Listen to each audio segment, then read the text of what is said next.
நம்முடைய பிள்ளைகள் இந்த பீடத்தில் கொண்டு வந்து வைக்கும்படியாக நீர்கள் கொடுத்த கிருபையை நினைத்து உமக்கு நன்றி செலுத்துகிறோம். தகப்பனை இப்பொழுதும் கூட இந்த காணிக்கைகளை உம்முடைய பரிசுத்த கரத்திலே கொடுத்து ஆண்டவரே இதை ஊழியத்துக்கென்று இதை நாங்கள் பெற்றுக்கொள்கிறோம். ஆண்டவரே இதை ஆசீர்வதித்து தாரும். தகப்பனை இம்மட்டும் நடத்தின தேவன் இன்னும் நடத்த வல்லவராக இருக்கிறீரே, உமக்கு நன்றி.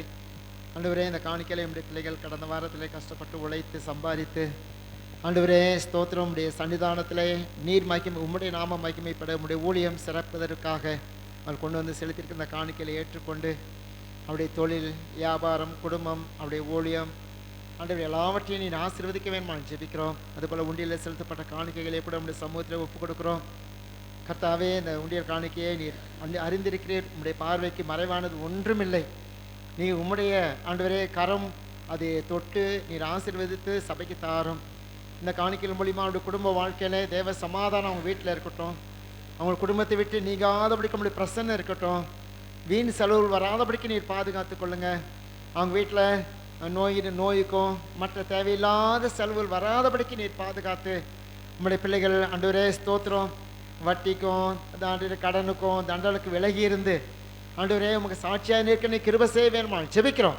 ஆண்டவரே ஸ்தோத்திரம் உண்டியல் காணிக்கைகளையும் நீர் ஆசீர்வதித்து தொட்டு பரிசுத்தப்படுத்தி சபைக்கு தாங்க இதனுடைய மேன்மையை இதற்குண்டான ஆசீர்வாதங்களை நம்முடைய பிள்ளைகளுடைய குடும்ப வாழ்க்கையை பெற்றுக்கொள்ள கிருபை தாரும். ஆண்டவரே உமக்காக அவர்கள் செலுத்தினதினாலே அவள் வெக்கப்பட்டு போகாதபடிக்கு நீர் பாதுகாத்துக் கொள்ள வேணுமா ஜெபிக்கிறோம். தகப்பனே உமக்கு நன்றி. இந்த உண்டியல் காணிக்கையும் கவர் காணிக்கையும் உங்களுடைய சமூகத்தில் கொடுத்து நாங்கள் பெற்றுக்கொள்கிறோம். ஊழியத்தில் பயன்படுத்திக் கொள்கிறோம். உங்களுடைய நாம மாத்திரம் மகிமைப்பட வேணுமா ஜெபிக்கிறோம்.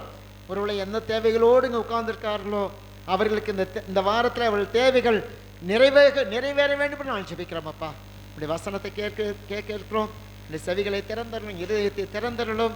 உடைய வார்த்தையானது எங்களுக்குள்ளாக இருந்து அவங்களை பலப்படுத்த போகிறதுக்காக ஸ்தோத்திரம். என்னை தாழ்த்து வெறுமையாக்க முடிய பரிசுத்த கரத்தில் கொடுக்குறோம். உமக்கு மகிமை உண்டாகட்டும்.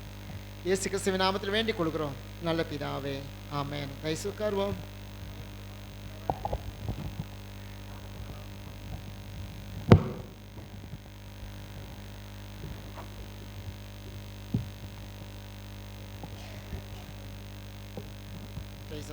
ஐயா வருவாங்க, கலங்களை தட்டி வரவேற்பு.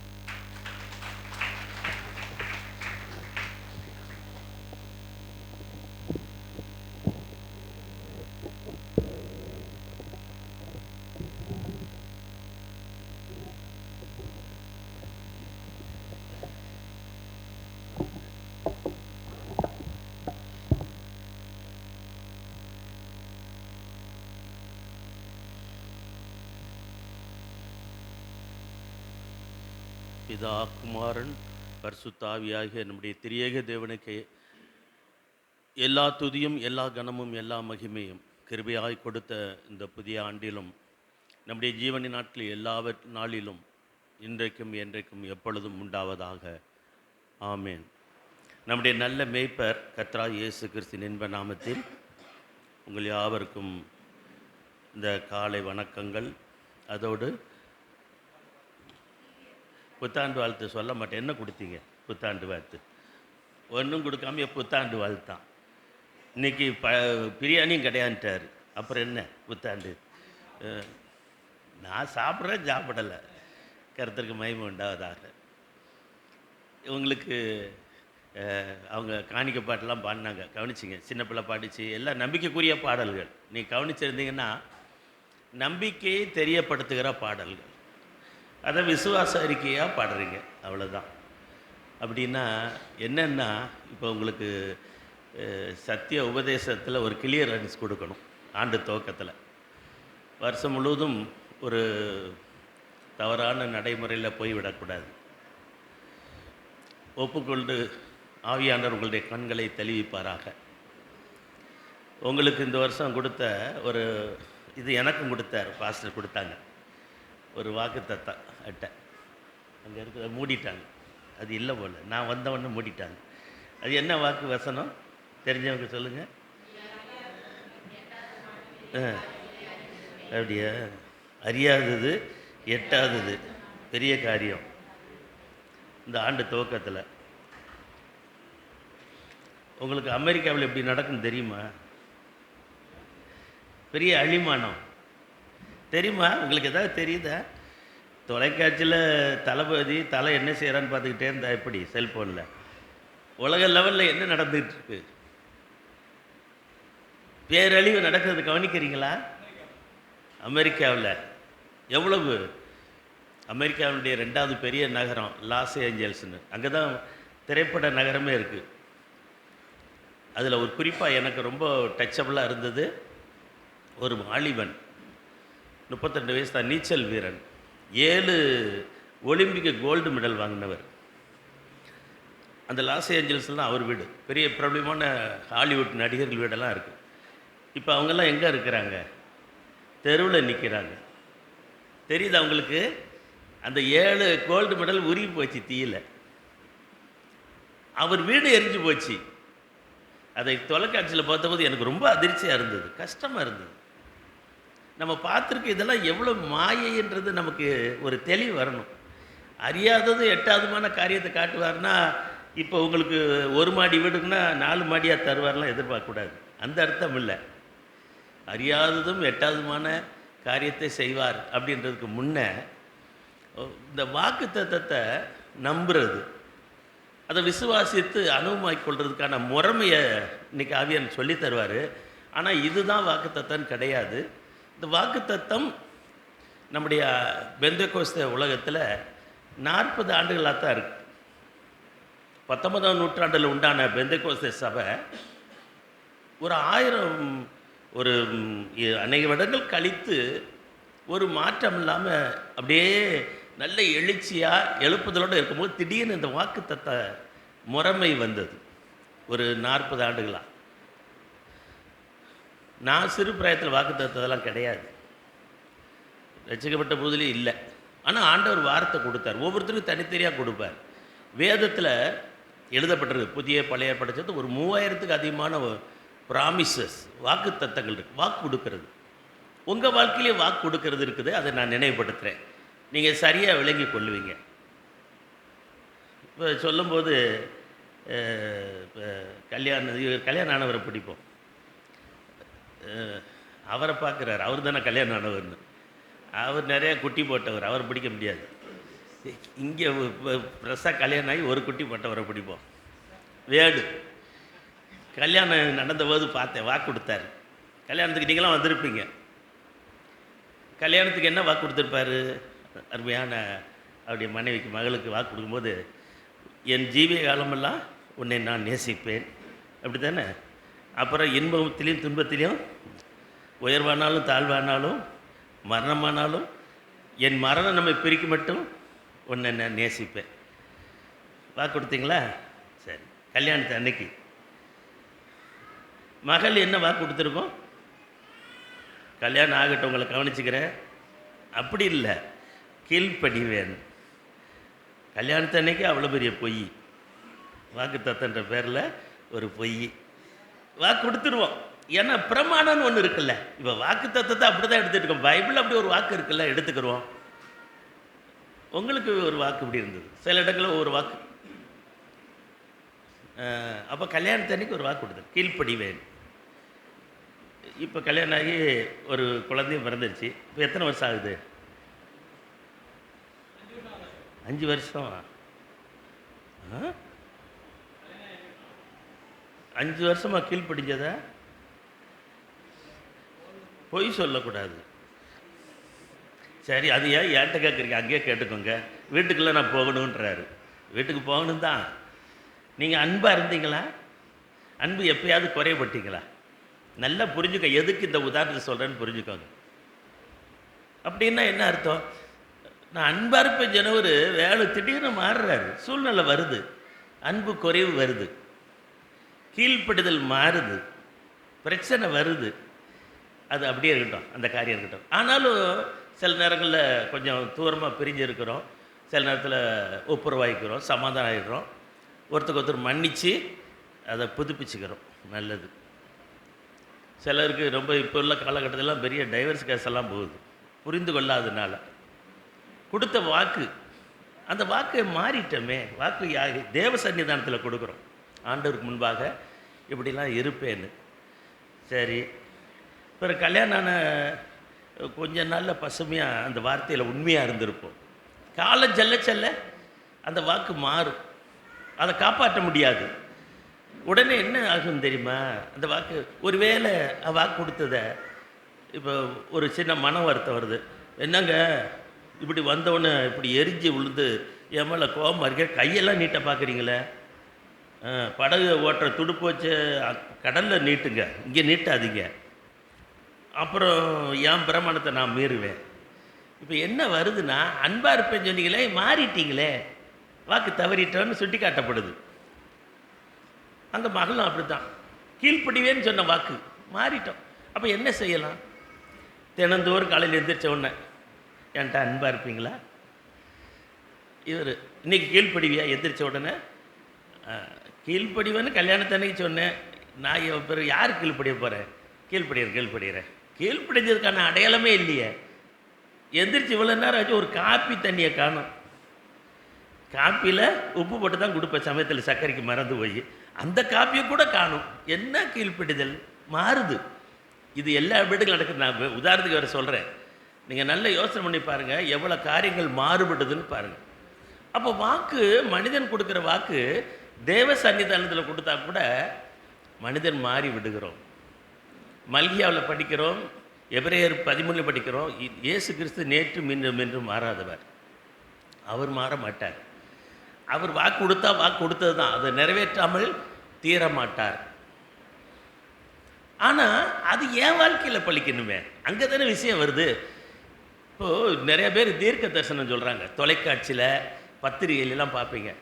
அமெரிக்காவில் 13 லட்சம் கோடி, நல்லா பாருங்கள், 1.5 லட்சம் பேர் வீடு இல்லாமல் வெளியே இருக்கிறாங்க. 1.5 லட்சம் பேர். உங்கள் ஊர் ஜனத்தொகைக்கு எத்தனை பெருக்கிக்கோங்க.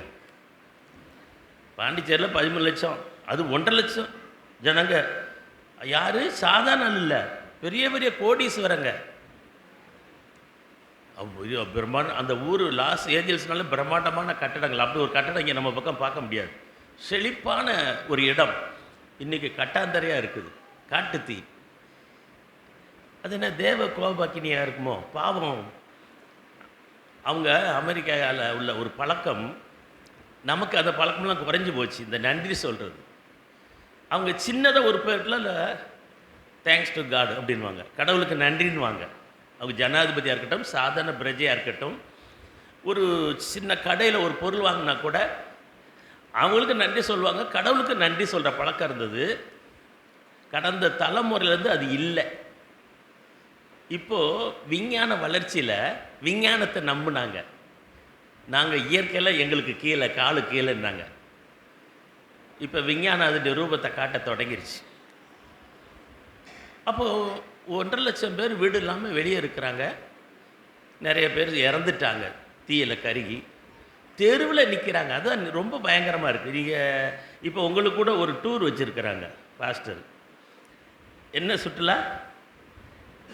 இன்ப சுற்றுலாவா?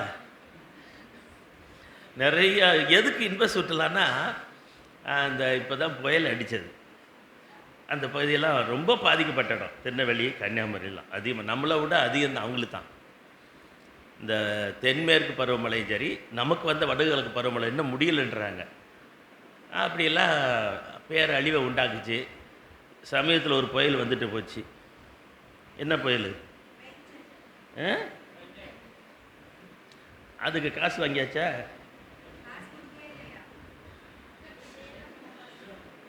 புயலில் பாதிக்கப்பட்டீங்களா? வீடு இல்லை, வீடு தூக்கிட்டு போயிடுச்சா? உடனே தூக்கிட்டு போயிடுச்சா? தூக்க முடியாது புயல். நினச்சி பாருங்கள், பாதிக்கப்பட்டவங்களுக்கும் இங்கே இது தமிழர்னால 2000 கொடுத்ததா சொல்கிறாங்க.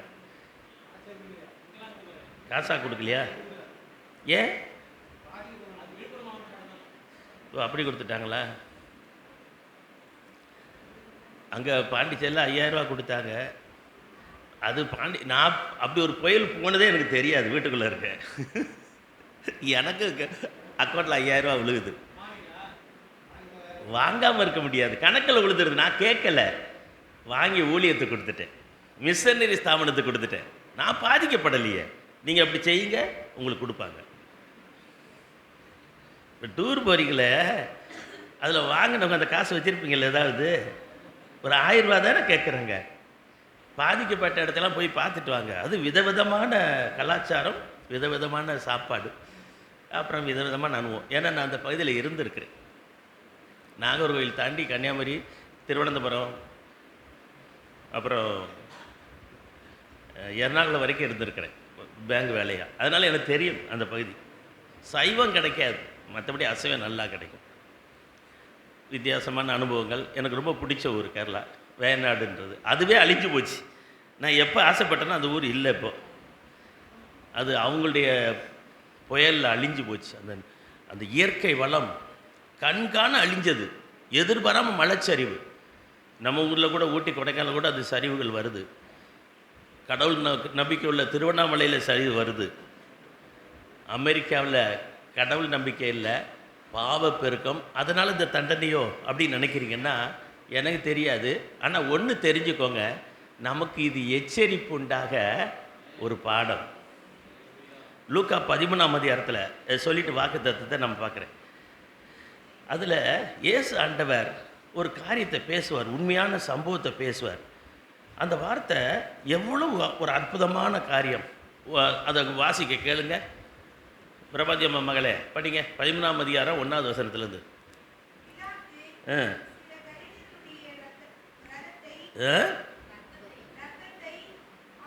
இன்னைக்கு அசைவம் போடலைன்னா ரத்த வடையே இல்லை. என்ன ரசம்ட்டிங்களா? கறி கறி இருக்காம ரத்தத்தோட இருக்கான். கிடைக்கும்ல? அப்போ படி. ரத்தத்தோட, ரத்தத்தை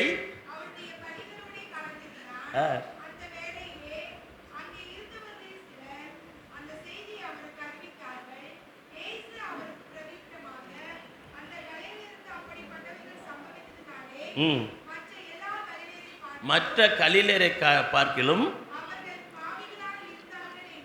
நினைக்கிறீர்களா? இயேசு பேசுறாரு.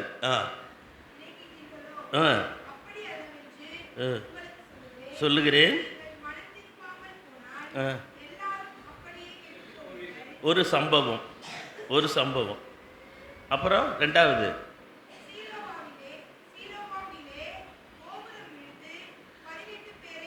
அதனால 18 பேர் பெரிய சாவு.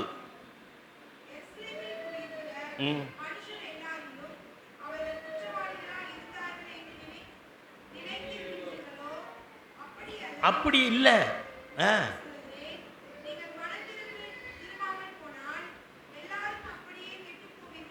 கெட்டு போயில, அது தமிழாக்கப்படி இருக்குது.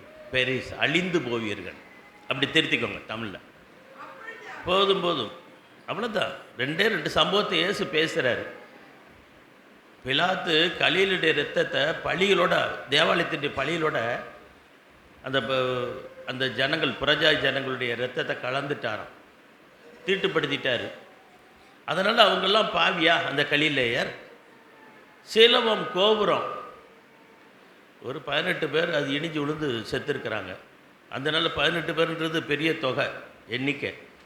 ஒரு 50 வருஷத்துக்கு முன்னாடிலாம் மாலை முரசுன்னு வரும். இப்போ இருக்கான்னு தெரில, தினத்தந்தி மாலை முரசில். இப்போ மாலை மலர் பார்க்குறேன். இப்போது இருக்கா? அதில் ஒரு செய்தி வரும், தலைப்பு செய்தியாம். எவனோ ஒருத்தன் போய் வண்டியில் அடிபட்டு செத்துட்டான். செத்தது ஒரே ஒரு ஆள் செத்துருப்பான் அந்த மாதத்துலேயே. அது ஒரு பெரிய செய்தி. இப்போ அப்படியா இருக்குது? தினம் 7-8 பேர் இந்த ஈசிஆரில் செத்துக்கிட்டே கிடக்கான். கட்டையில் விழுந்து செத்தான். யாரோ நேற்று ஒருத்தர் வந்து அவர் நிறையா இது சின்ன திரையெல்லாம் நடிப்பாராம். யூடியூப்பரா? யூடியூப்பா அவர் பேர் என்ன? இந்த வச்சிலாம் பார்க்குறாங்க. அவர் இப்போ இல்லைன்னு எவ்வளோ கவலை பாருங்க. போயிட்டார், பாதாளம் போயிட்டார். அந்த கல்யாணம் ஆகி கொஞ்ச நாள் கூட ஆகலை, மனைவியை பார்க்க போகிறேன். போன வாரத்தில் ஒரு 13 வருஷம் கழித்து ஒரு பையனை பார்த்தேன், வாலிப இன்ஜினியர் பையன். அப்போ ஈசிஆரோடு வந்த புதிதில் அவனும் அவனுடைய நண்பர் ஐடி 2 பேர் பெங்களூரில் இன்ஜினியராக இருக்கிறாங்க. அந்த பையன் சுவிசேஷம் கேட்டு ஆண்டவர் ஏற்றுக்கொள்ளலை. தகப்பனார் பேங்கில் என் கூட வேலை செஞ்சவர். அவர் யூகோ பேங்க், நான் யூனியன் பேங்க். அவங்க மனைவி டீச்சர், அவங்க வீடு லாஸ்பேட்டை. அப்போ பார்க்குறக்கா போன வருஷ பிறப்பு. அவன் அடிபட்டு முழு சரீரமும் செயலிழந்து 1 மாதம் 2 லட்சம் செலவழிக்கிறாங்களாம் மெடிக்கலுக்கு. ஒரு மேல் நர்ஸை போட்டு அந்த பையனை எல்லாம் துடைக்கிறதுன்னு கவனிக்கிறாங்க. அவன் செத்த பிணத்தை வச்சு பார்க்குற மாதிரி.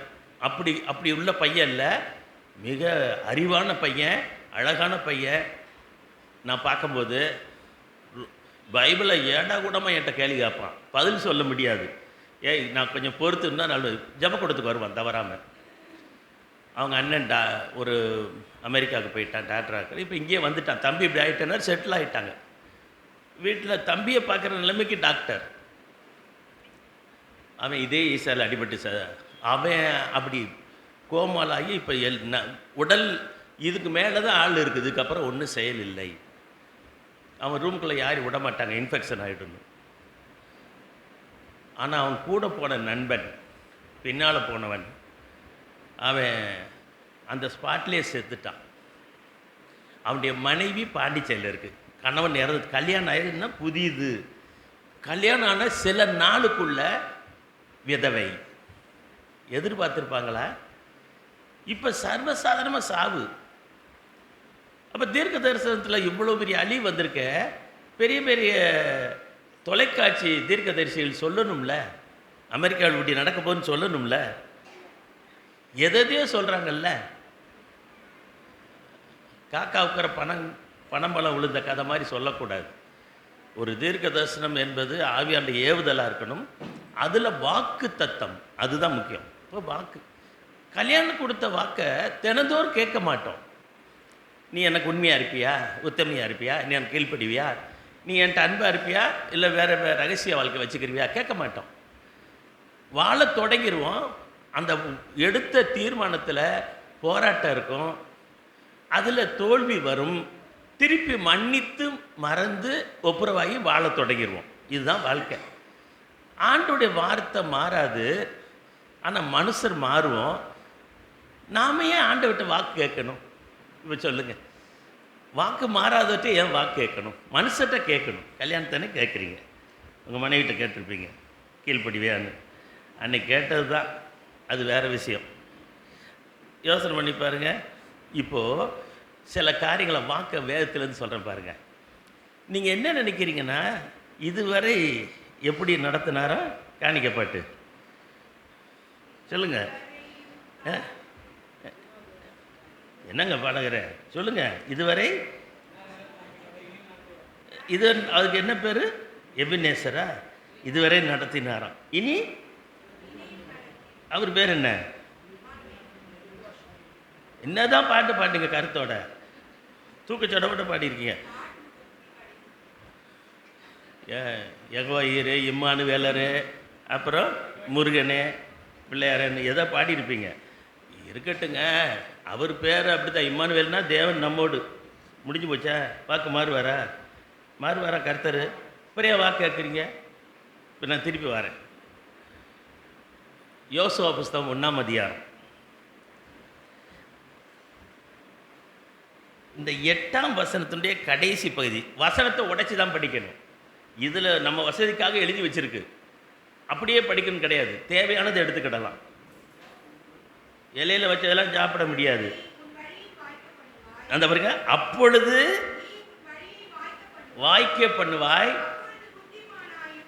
நடந்து கொள்வாய். அவ்வளோதாங்க. இந்த ஆண்டு உங்கள் வழி, நீங்கள் விரும்பினது, நினைத்தது, வேண்டிக் கொண்டது நடக்கணும்ல.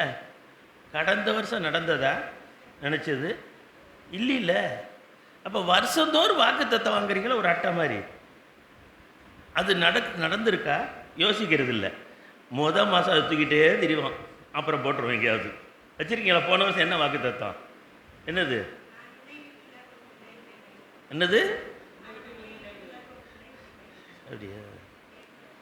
அப்படியா மற்றவங்கிட்டலாம் விட்டு விளையிட்டாரு.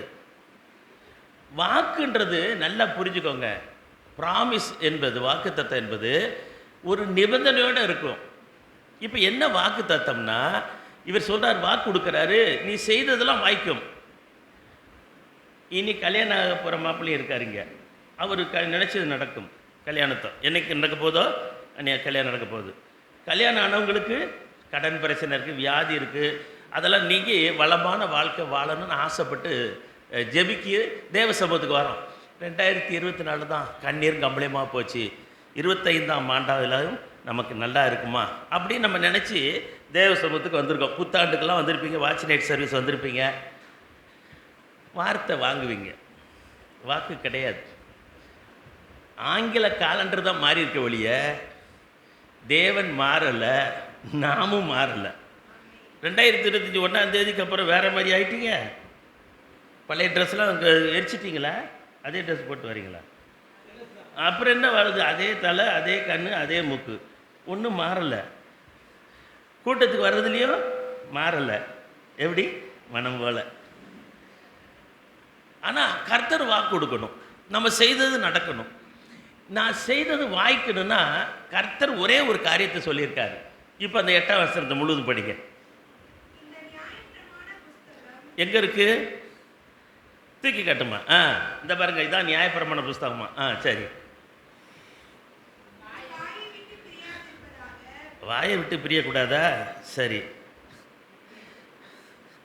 எப்படி பைபிளை கவிக்கிட்டே தெரியுறதா? பைபிளை அப்படின்னு கவிக்கிட்டே தெரியுறதா? வாயை விட்டு பிரியக்கூடாதா? அப்புறம் எழுதியிருக்கும்படியெல்லாம் நீ செய்ய கவனமாக இருக்கும்படி இரவும் பகலும் தியானித்து கொண்டிருப்பாயாக, அப்பொழுது உன் வழி வாய்க்கும், நீ புத்திமானா நடப்ப. ஏங்க இது இந்த என் வழி இந்த வருஷம் முழுதும் நான் விரும்பினது, வேண்டது வளமான வாழ்க்கை, சுகமான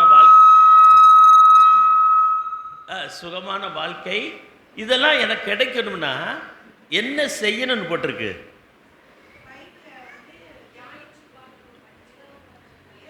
அந்த அந்த அந்த அந்த கருகலான வார்த்தையை பாருங்க, எப்படி போட்டிருக்கு? வாயை விட்டு பிரியக்கூடாதான்.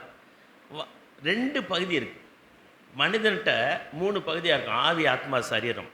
மனது, ஆத்மா, இருதயம், சரீரம். இந்த 3லையும் ஆண்டுடைய வார்த்தை இருக்கணும். இங்கே யோசுவாட்ட சொல்கிறாரு, உன் வழி வாய்க்கணும்னா, நீ புத்திமானா நடக்கணும்னா ஒன்று செய், நியாயப்பிரமாணத்தை உன் வாயை விட்டு பிரியக்கூடாது. அப்படின்னா பைபிளை இருதயத்தில் வைக்கணும். இருதயத்தின் நிறைவிலிருந்து வாய் பேசும். இருதயத்தில் வார்த்தை இருந்தால் தான் வாயில் வரும். உதட்டளவில் பேசக்கூடாது. கர்த்தருக்கு ஸ்தோத்திரன்றோம். இப்போ புத்தாண்டு வாழ்த்து சொன்னீங்களா? புது வருஷம் பிறந்தன்னைக்கு ஆலயத்துக்கு வந்தீங்களா? இங்கே நடந்ததா? நீங்கள் யாருக்கு சொன்னீங்க வாழ்த்து?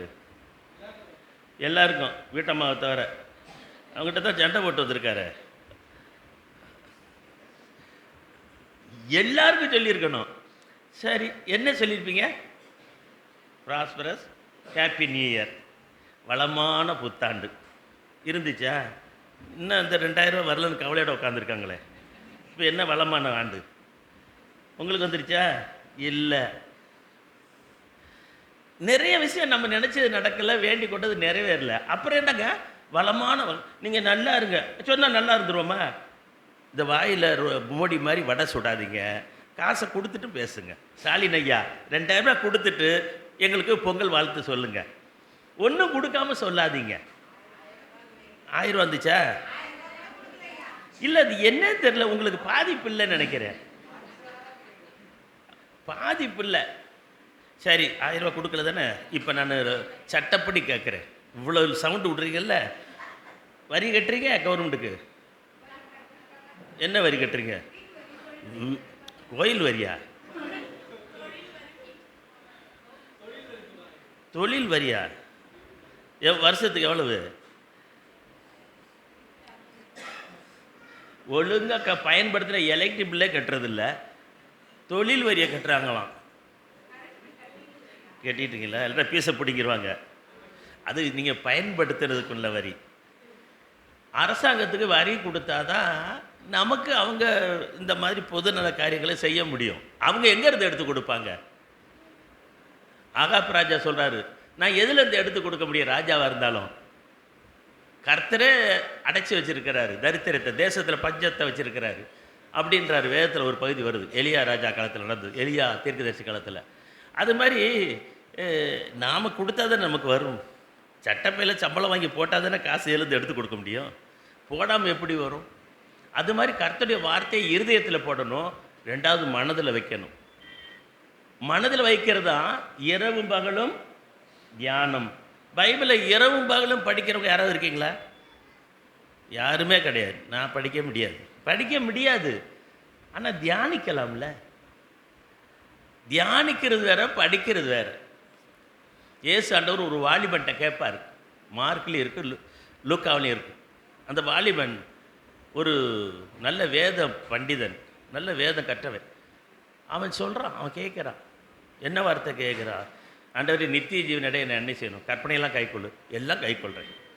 இன்னும் உன்கிட்ட ஒரு குறை இருக்குது. உன்கிட்ட உள்ளதை ஏழையில் கொடுத்துட்டு என்னை பின்பற்றி வா. அவன் வர முடியல. எது முடிவில்லாத வாழ்க்கை, பரலோக வாழ்க்கையை கேட்டு வந்தவன் 10 கற்பனை எல்லாத்தையும் கடைப்பிடிச்சா கூட அந்த ஏழைகளுக்கு இருக்கிற அன்பற்ற தன்மை, தன்னை இழக்க ஒப்பு கொடுக்காத வாழ்க்கை, சுயத்துக்கு மறிக்காத வாழ்க்கை, அவனை பரலோகத்துக்கு போடாமல் துக்கத்தோடு வீட்டுக்கு போனான்னு எழுதியிருக்கும். ஏசுட்ட எவ்வளோ நல்ல நோக்கமாக இருந்தான். ஆண்டு துவக்கத்தில் வந்திருக்கு. அருமையான தேவஜனமே, கர்த்தர் நமக்கு ஏதாவது கொடுக்கட்டும்னு வந்திருக்கோம். ஆனால் நீங்கள் கர்த்தர் இழக்க சொன்னதை இழந்திருக்கிறீங்களா? செய்ய சொன்னதை செய்திருக்கிறீங்களா? அந்த நிபந்தனைக்கு வராமையே கர்த்தர் நான் நினச்சது நடக்கணும், நான் ஜெபித்தது நிறைவேறணும், எல்லாம் ஒருத்தருக்கு புத்தாண்டுக்கு வாழ்த்து தான் செய்வோம். நாசமாக போகணும்னு சொல்ல மாட்டோம். நல்லா இருக்குன்னு தான் சொல்லுவோம். நல்லா இருந்துட்டோம் நான் சொல்லி யோசிக்கிறாங்க. நிறைய பேர் நம்ம சொல்கிறதில்ல, அது சொல்லுவாங்கள்ல, இது நல்ல வாயில் நார வாய். பாண்டிச்சேரி பக்கம் சொல்கிறது. பகலில் ஒரு வாயம், ராத்திரியானா நார வாயம். ஏன்னா 8ஆம் நம்பர் கடைக்கு போயிட்டு வந்திருக்கு ஆள். அப்போ வேறு மாதிரி பேசும். காலையில் தான் அன்பாக பேசியிருக்கோம், ராத்திரி வம்பாக பேசும்.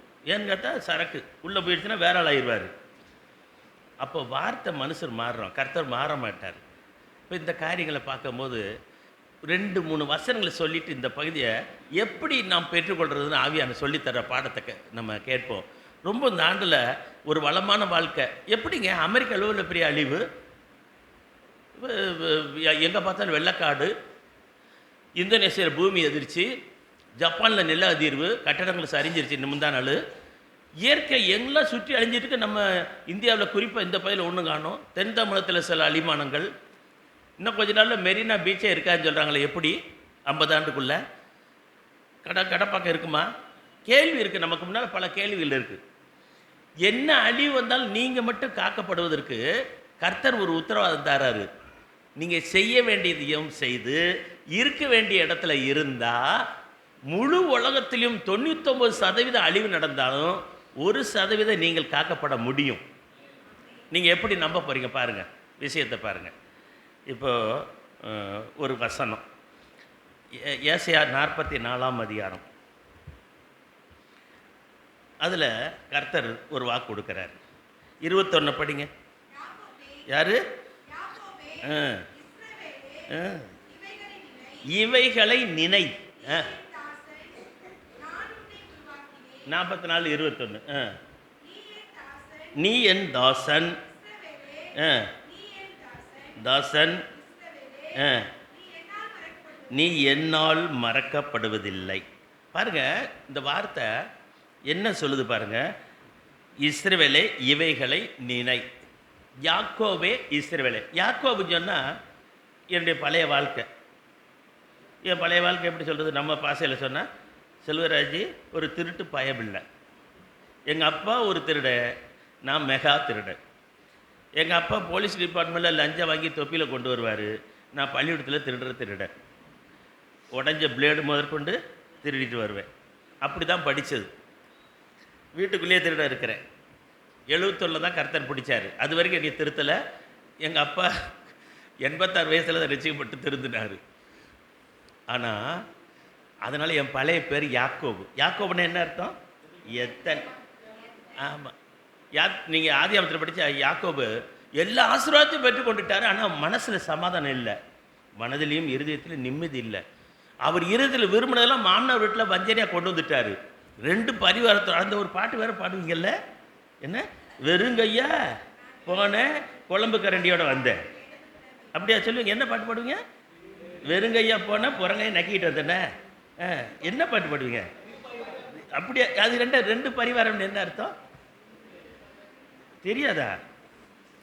அவ்வளோ ஜேன்னு இந்த பக்கம் ஆசீர்வாதம், இந்த பக்கம் ஆசீர்வாதம். அவருக்கு என்ன எது 4 2 மனைவி 2 வேலைக்காரி சேர்த்து 4 12 பிள்ளைங்க. எப்படி சந்திரசேகர் குடும்பத்தோடு போன மாதிரி இருக்கும் ஆலயத்துக்கு. அதில் 4 வண்டியில் விட்டுட்டு வந்துட்டார். அம்மாவை கேட்டேன் எங்கே வண்டியில் காணுன்னு. வண்டியில் இடம் இல்லை, இனி தான் ட்ரக் வண்டி வாங்கலான் இருக்கு இந்த வருஷம் குடும்பத்தை கூட்டிகிட்டு வருது சபைக்கு. இல்லை ஒரு பிரான்ச்சை ஓப்பன் பண்ணிடலாமான்னு பார்க்குறேன் வீட்டில் அப்படின்றாரு. பிரான்ச் பாஸ்டர் செகண்ட் ஆறாவது அங்கே போய் எடுக்கணும். நல்லா இருக்குது, சபை பெருகணும்ல.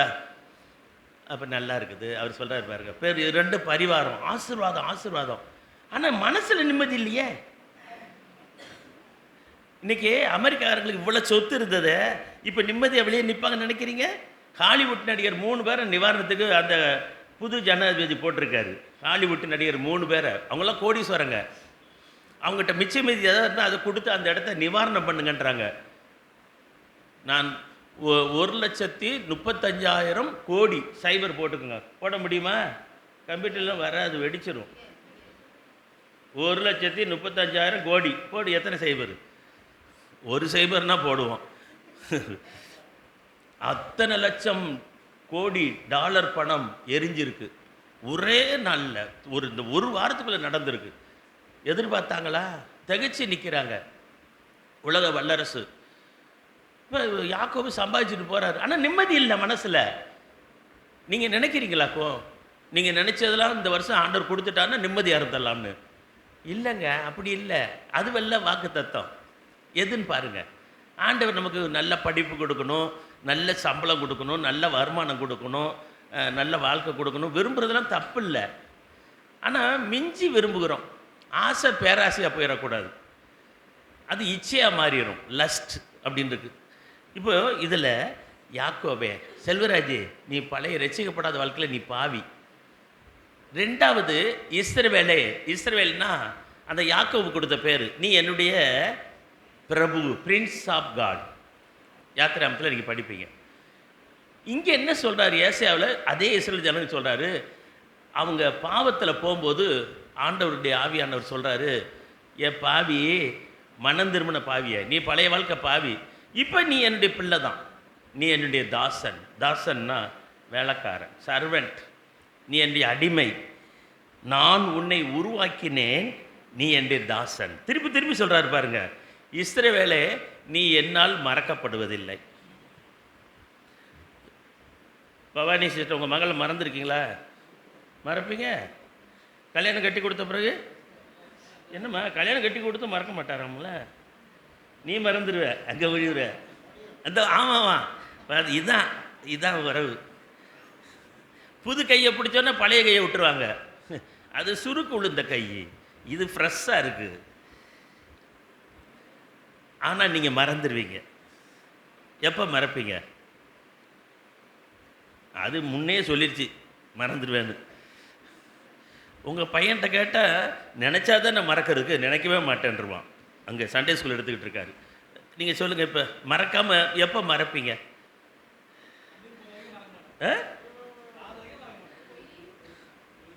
இல்லை ஒரு இருக்கு ஒரு விஷயம் சொல்லுங்க. இந்த வர்றாரு, கிட்டத்தட்ட வந்துட்டார். ஏன்னா அவர் அந்த நிலையில் இருக்கார். இப்போ 3 டிக்கெட்டையும் மறந்துட்டு தான் இங்கே உட்காந்துருக்காரு சிரிச்ச மனைக்கு. அதை நினைச்சாருன்னா சிரிக்க மாட்டார். விழா எலும்பு இங்கே உட்காந்துருக்கா, வரலையா? ஆளை காணுமா? எங்கே அங்கே சட்டி மனைக்கிட்டே உட்கார விட்டு வந்துட்டீங்களா? கூட்டத்துக்கு வரணும்.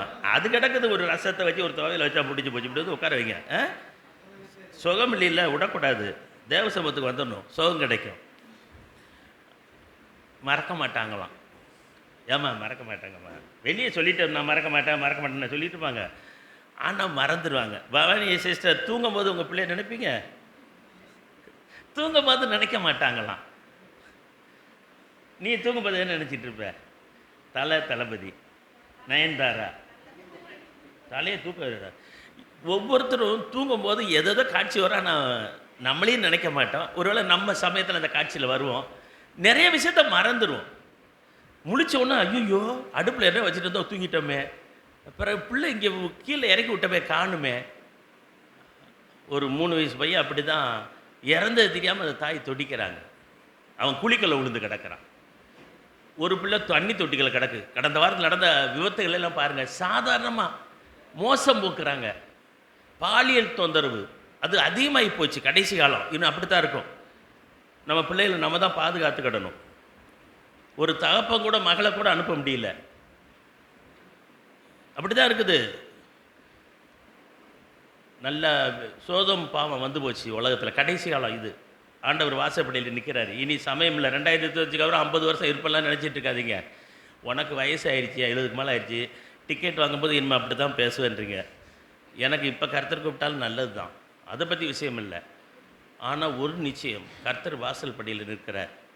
அதான் கலிலேயாரை பற்றியும் ஏரோது பழி கழுத்துன அந்த விஷயத்தை பற்றியும் சுயலவம் கோபுரத்தை ஆண்டவர் என்ன சொன்னான்னா, நீயும் மனம் திரும்பாமல் போனால் நீ அழிந்து போவாய். இப்போ என்ன செய்தி வேணும்? 25 வருஷத்தில் நாம் மனம் திரும்பணும். ஒவ்வொரு நாளும் நம்முடைய மனது திரும்பிக்கிட்டே வரணும் ஆண்டவர் பக்கமாக. உலகத்து பக்கம் போகக்கூடாது. ரட்சிக்கப்பட்டு ஆண்டவருக்குள்ள வந்துட்டோம். உலகம் நமக்கு சம்பந்தம் இல்லை. கடலில் மீன் எடுத்துகிட்டு வரீங்களா? கடந்த வாரம் மீன் உப்பு கடல் ஆற்றுல மீன் பிடிச்சிங்களா? கடல்லையா? கடல்லையா? கடல் தண்ணி உப்பாக இருக்குமா? உப்பா? மீன் மட்டும் உப்பாக இருக்காதாங்க? என்னங்க மீனுக்குள்ளே கிடக்கிற மீனில் உப்பு இல்லையா? வீட்டில் கொண்டு போய் குழம்பு வைக்கும் போது மீனில் உப்பு போட்டதா? பார்த்தீங்களா? மீன் கடலுக்குள்ளே இருக்கிற மாதிரி நாம் உலகத்தில் இருந்தாலும் நாம் உலகத்தார் அல்ல. ஏன் சொல்கிறார்? நான் உலகத்தார் அல்ல, நீங்களும் உலகத்தார் அல்ல. நீங்கள் தேவனுடைய பிள்ளைகள், நீங்கள் என்னுடைய தாசன், நீ இஸ்ரவேல். அப்போது இந்த காரியத்தில் கொஞ்சம் சிந்திச்சு பாருங்கள். மறப்பதில்லை. கர்த்தர் வாக்கு கொடுத்துட்டார்ல, நாம் அநேக விஷயம் மறந்துட்டோம். கடந்த வருஷம் கொடுத்த வாக்கை மறந்துட்டோம். கூட்டத்துக்கு ஒழுங்காக வருவோம். 24 வருஷம் துவக்கத்தில் தீர்மானம். இனி சண்டையே போட மாட்டோம், பொய்யே பேச மாட்டேன்னு சொன்னதான் பொய்யை. எப்படி? பொய்யே பேச மாட்டாங்களாம். அதுதான் பெரிய பொய்யை. அப்புறம் ஒழுங்காக ஊழியம் செய்வேன். 24 சொன்னவங்க, நான் அப்போ வந்துட்டு போயிருக்கேன். இப்போ மனசாட்சிப்படி எழுத சொன்னால் ஏதாவது டகுல் கதை விட்டுருவீங்க. ஆவியானவரே இவங்க இவங்க இவங்க வரலாறு கொஞ்சம் எழுதுங்க, என் வரலாறு எழுதுங்கன்னு சொன்னால் நாரி போகும், பயமாக இருக்கும். வாக்கு கொடுத்ததெல்லாம் மாறிட்டோம். மனிதன் மாறிவிட்டான், மதத்தில் ஏறிட்டான். ஆனால் கர்த்தர் மாறாதவர். 2024 விட்டார், 25 நம்ம வச்சுருக்காரு. போன வருஷம் நீங்கள் ஜெபித்ததுனாலையா? ஊழியம் செஞ்சதுனாலையா? யார்? அவர் மாறாதவர் தான். அதைத்தான் சொல்லிட்டு வர. நீங்கள் மாறினீங்களே. முடியல, தோல்வி, வாழ்க்கை முடியல. அப்போது மாறாமல் இருக்குன்னா நியாயப்பிரமாணத்தை இந்த மனதிலையும் இருதயத்திலும் வைக்கணுமா? செய்வதெல்லாம் வாய்க்கும். இந்த வருஷம் அதுக்கு ஒரு வாக்கு வசனத்தை சொல்கிற பாருங்க. இது பழைய ஏற்பாட்டில் சொன்னது. ஏங்க இது யார் சொன்னது? நான் உன்னை மறப்பதில்லை, நீ என் தாசன். இது பிதாவாய தேவன் சொன்ன வார்த்தை. ஆவியானவர் ஒரு வார்த்தை சொல்லுவார். ஏசாயா 49 பாருங்கள். நீங்கள் 2-3 வசனத்தை பாருங்கள். நான் பிரித்து சொல்கிறேன் பாருங்கள்.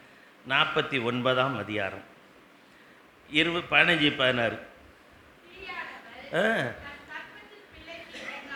கற்பத்தின் பிள்ளைக்கு இரக்கம் வைக்காமல் தன் பிள்ளைய மறப்பாளோ? அவள் மறந்தாலும் தாய்மார் மறப்பாங்க. எங்கள் அம்மா அப்படி தான் சொன்னாங்க, என்னைய மறக்கவே மாட்டேன்னாங்க. இப்போ எங்கே இருக்கிறாங்க? கல்லறையில் இருக்கிறாங்க. மறந்துட்டாங்க. அது மறதியின் பூமி.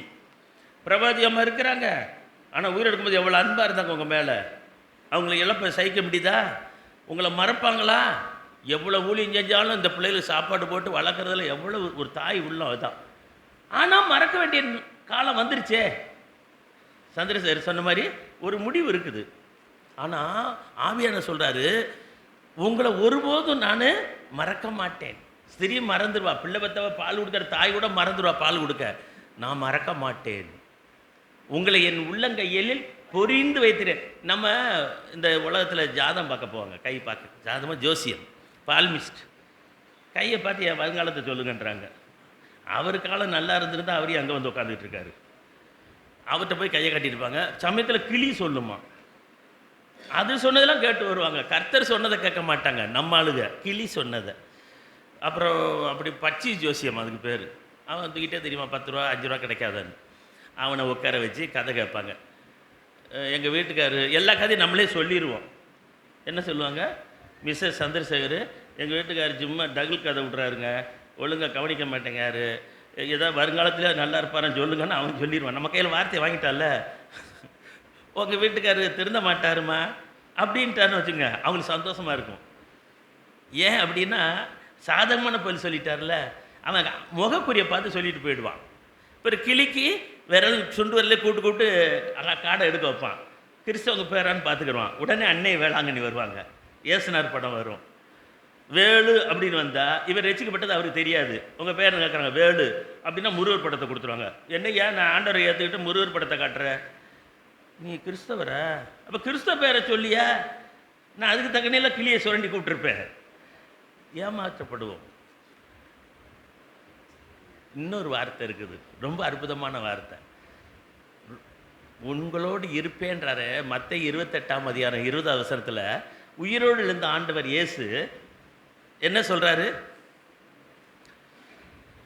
இருக்க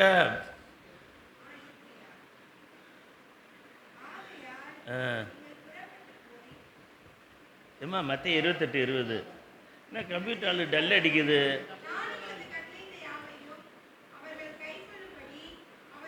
ஏமா நிறைய பேர் பைபிள் இல்லாமல் இருக்கிறாங்க. பிறகு நிறைய பேர் பைபிள் கொண்டு வந்தாலும் தலானி மாதிரி வச்சுக்கிட்டு இருக்காங்க.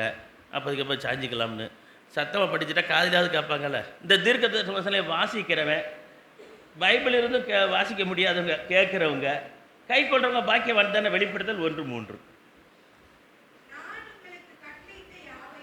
இயேசு எதை சொன்னாரோ அவர் பின்பற்றின சீசர்கள் கை கொள்ளும்படி இந்த உலகத்துக்கு சொல்லணும். 24 வருஷம் சொன்னீங்களா சந்திரு? 24 சொன்னீங்களா? ஊழியம் செஞ்சீங்களா? சுவிசேஷம் அறிவிச்சிங்களா? ட்ராக்ஸ் கொடுத்தீங்களா? என்ன சொன்னீங்க? சொல்லுங்க. என்னைக்கு? அந்த கிறிஸ்மஸ் அன்னைக்கு பிரியாணி கொண்டு கொடுத்துட்டு செய்யணும். கர்த்தர் நீங்கள் கட்டளையிட்டு அவர் உங்களுக்கு செய்ததை நீங்கள் சொல்லணும், செய்யாத போய் சொல்லக்கூடாது. சுவிசேஷம் நான் கை கொண்டது தான் பேசணும். நான் கை கொள்ளணும் அப்படின்னா நான் சீசன் கை கொண்டதை சொல்லுவான். அப்படிப்பட்டவங்களோட யார் இருப்பாவான்? உலகத்தின் முடிவு பரியந்தம். எவ்வளோ நாள் இது சொல்லி எத்தனை வருஷம் ஆச்சு? 2000 வருஷம் ஆச்சா? இன்னைக்கு செல்லுமா அந்த வார்த்தை? இயேசு இருக்கார உயிரோட? இந்த வார்த்தை செல்லுமா? அப்படியே வாக்கு கேட்டீங்க? கேட்கல. இந்த கலராக இருப்பாருங்க, இப்போ தான் கலட்டிட்டு வர்றாரு ஒருத்தரை. உங்களோட இருப்பேன்னு சொல்லிட்ட இயேசுட்ட. இப்போ உதாரணத்துக்கு நான் சொல்கிறேன், இதுதான் வித்தியாசம். இந்த அட்டையை கொண்டு உலகத்தாருக்கு கொடுங்க. அவங்களுக்கு இயேசுவை ஏற்றுக்கொள்ளலை, அவங்களுக்கு கொடுக்கலாம். வாக்கு அட்டையெல்லாம் கொடுக்கணும், கட்டாயம் கொடுங்க. ஏன்னா பைபிள் வார்த்தை. அவங்களுக்கு கொடுங்க. நீங்கள் தூக்கிட்டு தருவீங்களே, இன்னொரு அட்டை கொடுங்க இருந்தால் பாஸ்டர், இன்னொன்று இருந்தால் கொடுங்க. ஏன் எங்கள் வீட்டில் எல்லா இடத்துலையும் மாட்டணும். எப்படி? லெட்ரினில் ஒரு வசனம், குளிக்கிற இடத்துல ஒரு வசனம். இந்த அங்கே ஒரு பாஸ்டர் சொன்னார், ஐயா இந்த வருஷ கடைசியில் மோகன் சிலாசரசு எத்தனை லட்சம் வால் போஸ்ட் ஒட்ட சொன்னாராம். ஒருத்தன் வால் போஸ்ட்டை கொண்டு எங்கே ஒட்டியிருக்கான் பாருங்க, ஒப்புக்கு வேலை செஞ்சுருக்கான். சந்திர மாதிரி இல்லை, அவன் ஏதோ ஏடா கூடமா எங்கேயோ ஒட்டிட்டான். அறியாதவங்க கிராமத்தில் போய் நோட்டீஸ் ஒட்டியிருக்கிறான். நிறைய வசனம் ஒட்டுவாங்க பார்த்துருக்கீங்களா? கரெக்டான இடத்துல ஒட்டணும். அவன் ஒட்டினது எது தெரியுமா? பாத்ரூம். வருத்தப்பட்டு பாரம் சுமக்கிறவர்களே என்னிடத்தில் வாருங்கள், உங்களுக்கு இளைப்பாறுதல் தருவேன். லெட்டின்னு போனால் போகாத 3 நாள் போகாத கஷ்டத்தில் இருக்கேன். எத்தனை வாழைப்பழம் தின்னு என்ன, தாறு உருண்டை தின்னு என்ன நினச்சிக்கோங்க, ஒன்றும் போக மாட்டேங்குது. கடைசியில் ஏசு அதுக்கு சொன்னார். அந்த வார்த்தையை அவன் அப்படி தான் எடுப்பான். அப்போது ஒட்ட வேண்டிய இடத்த ஒருத்தனும், கொடுக்க வேண்டிய இடத்துல மரியாதை கொடுக்கணும். ஆனால் உங்களுக்கு வாக்கட்ட கிடையாது. கேட்காதீங்க. வர்ற வருஷத்தில் உங்களுக்கு என்ன தெரியுமா? வாக்கு கொடுத்த இயேசு உங்களோட இருக்கார்ல. இதையும் புரியுற மாதிரி சொல்கிறேன். இது இங்கே ஏடா கூடமாக இருக்குது, கொஞ்சம் ஒத்து போகல. பாபானிக்கு மகளுக்கு சரிப்பில்லை, விசாரிக்க பயமாக இருக்குது. ஏன்னா கதை புட்டுக்கிட்டு போகுது. வேண்டாம். வேறு யார் இருக்கா? எங்கே உங்கள் பிள்ளைகளை ஒன்று காணும்? சண்டே ஸ்கூல் போயிட்டாங்களா? நீங்கள் காலையில் உங்கள் பிள்ளைகள் பலகாரம் கொடுத்தீங்களா? காலையில் பலகாரம் சாப்பாடு காலை டிஃபன் கொடுத்தீங்களா?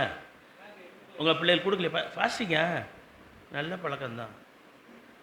அதான் பாதி நேரம் வெளியே ஓடிடுறாங்க. அவளை அடுப்பாங்கரைக்க உப்பு இருக்கா உரப்பு இருக்கான்னு பார்த்துட்டு வந்துருக்க போகிறாங்க. அதிலே பசி அறிகிறோம். உங்கள் மனைவி உங்களுக்கு காலையில் பலகாரம் கொடுத்தாங்களா காப்பி? சரி, வீட்டில் சாப்பிட்டதார் அவங்கள பிடிக்கணும், அப்போ தான் இது புரியும். வேலு வீட்டில் காப்பி கிடைச்சதா?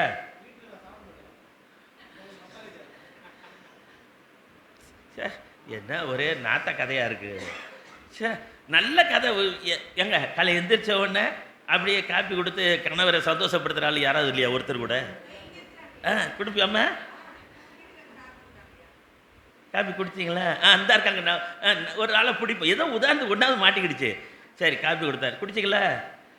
மத்தியானம் இங்கே சாப்பாடாயிரும். இன்றைக்கி வேண்டாம், மற்ற நாளில் வாராந்தர நாளில் திங்கக்கிழமை நாளைக்கு காலையில் காப்பி கொடுப்பாங்களா?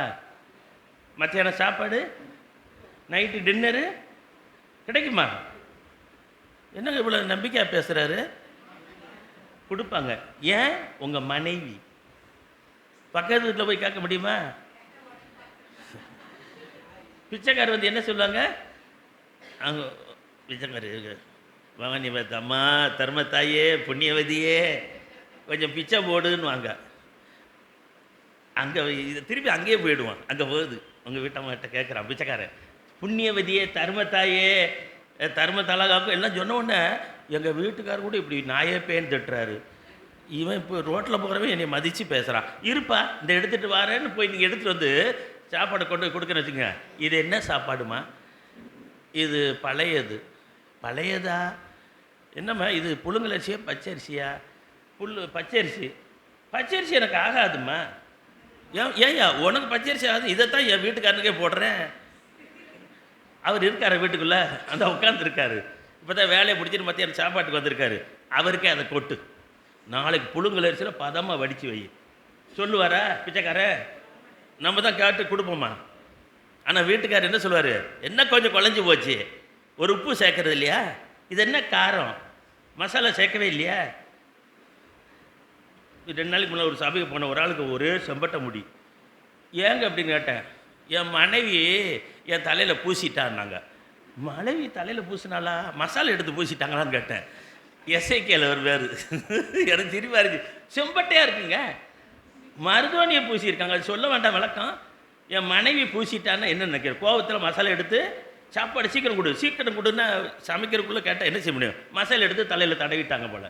இப்போ அவங்க மனைவிட்ட கேட்டேன், ஐயா அவர் எப்பயுமே அப்படி தான் வண்ணா ஆட்டு தலைக்கு பறந்த மாதிரி பறக்கிறவர்.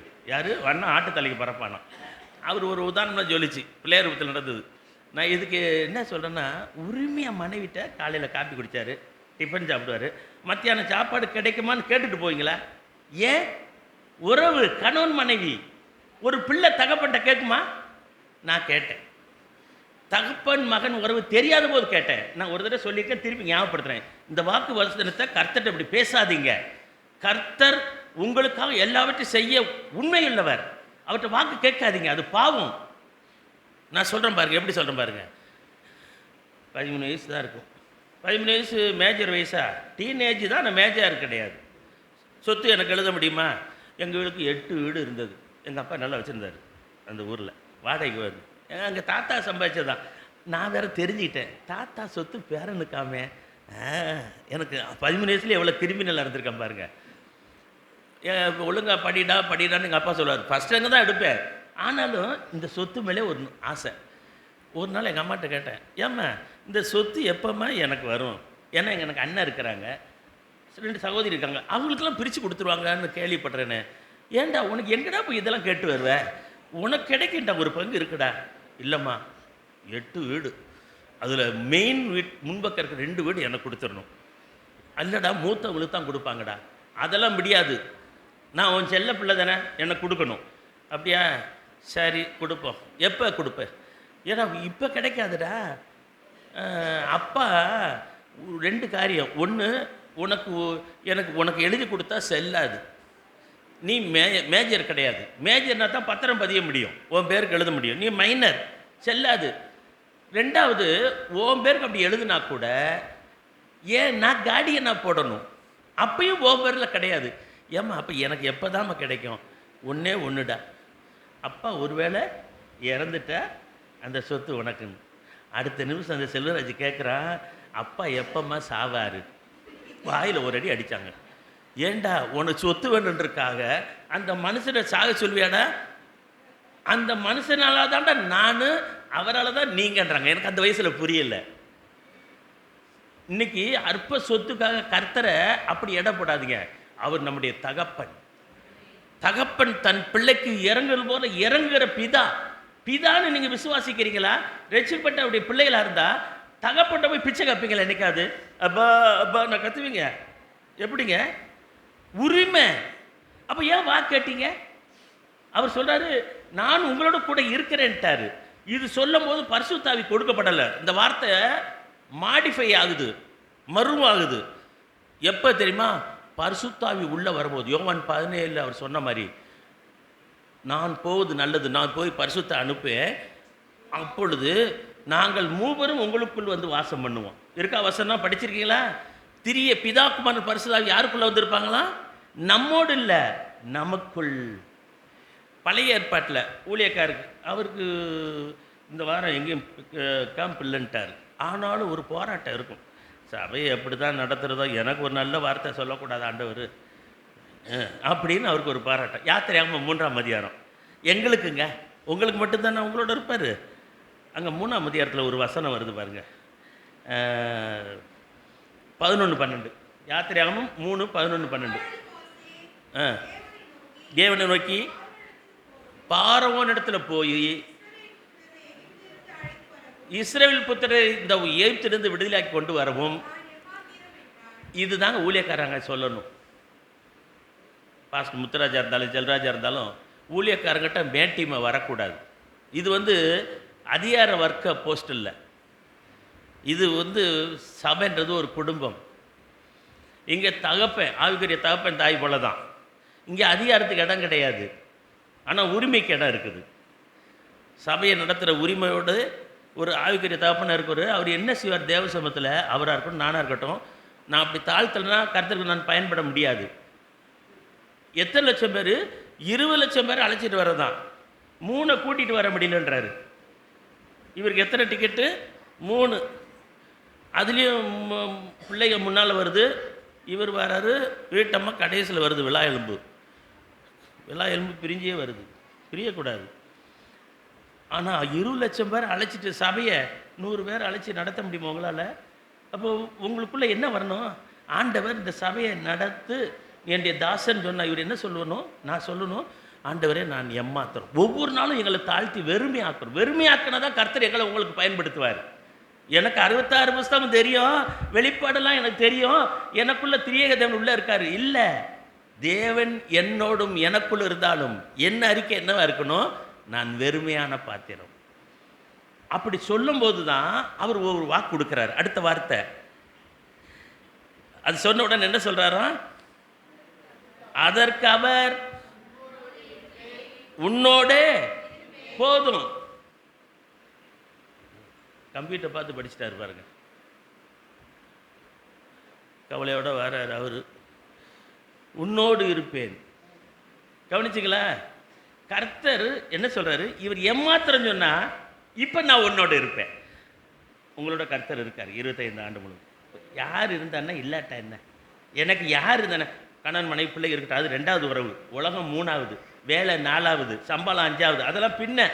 முதலாவது என்னை சிருஷ்டித்தவர், என்னை உருவாக்கினவர். ஏசாயா 44:21 சொன்ன மாதிரி அவர் எனக்குள் இருக்கிறார்னா நான் ஏங்க கவலைப்படணும்? நான் செய்ய வேண்டியதெல்லாம் எம்மாத்திரம் சொன்னாலே இந்த ஆண்டு முழுவதும் பாஸ்டர் முத்துராஜை கொண்டு இந்த சபையை பெருக செய்ய, ஆசீர்வதிக்க, நடத்த அவர் வல்லவர். அவர் உங்களுக்குள்ள இருக்கிறாரு. அப்போ ஏன் வாக்கு கேட்கணும்?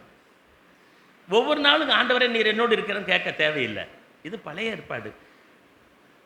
புதிய ஏற்பாட்டில் 1 யோவான் பாருங்க, நான் வசனத்தை சொல்லிட்டு எவ்வளோ வார்த்தை வேதத்தில் இருக்கு பாருங்க. 2ஆம் அதிகாரம் 25ஆம் வசனம். உங்களுக்கு யாருங்க என்பதே இவ்வளோதான் வாக்கு தத்தம். புதிய ஏற்பாட்டில் வாக்கு தத்தமே கிடையாது. அவர் பரலோகத்துக்கு ஏறி போகிறதுக்கு முன்னால் சொன்ன வாக்கு உங்களோட கூட இருப்பேன்னாரு. பிதாட்ட போன உடனே பிதா ஒரு வாக்கு கொடுக்குறாரு.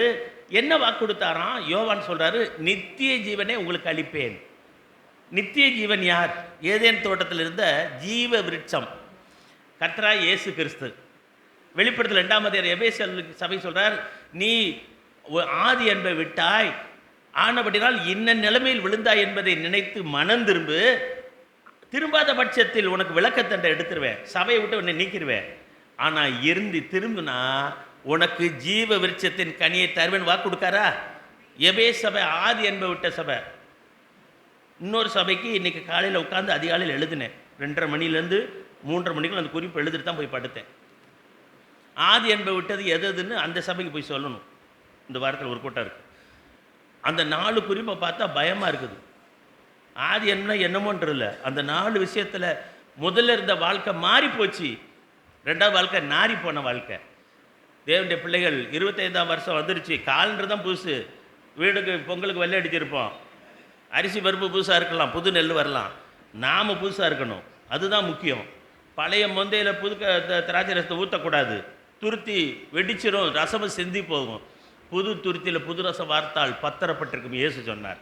அப்போ புத்தாண்டில் நான் தான் மாறணும். பிசாசை குறை சொல்லாதீங்க. ஆண்டவரே நீங்கள் வாக்கு கொடுங்க, கேட்காதீங்க. அவர் வாக்கு கொடுத்துட்டாருங்க, திருப்பி திருப்பி அவரை கேட்காதீங்க. தினந்தோறும் மனைவி பற்றி அன்பாக இருப்பேன்னு கேட்பீங்களா? அன்பாக இருக்க வேண்டியது கடமை. இல்லைன்னா மன்னிச்சுட்டு சரி பண்ணிக்கிடணும். கீழ்ப்படிவேன்னு சொன்னாங்க, கீழ்ப்படியிலையா?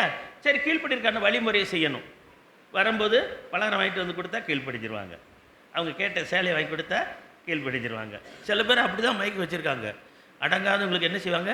வரும்போதே அல்வா, சேலை, பூவு இப்படிலாம் வச்சுருக்காங்க. நீங்கள் என்ன வச்சுருக்கீங்க?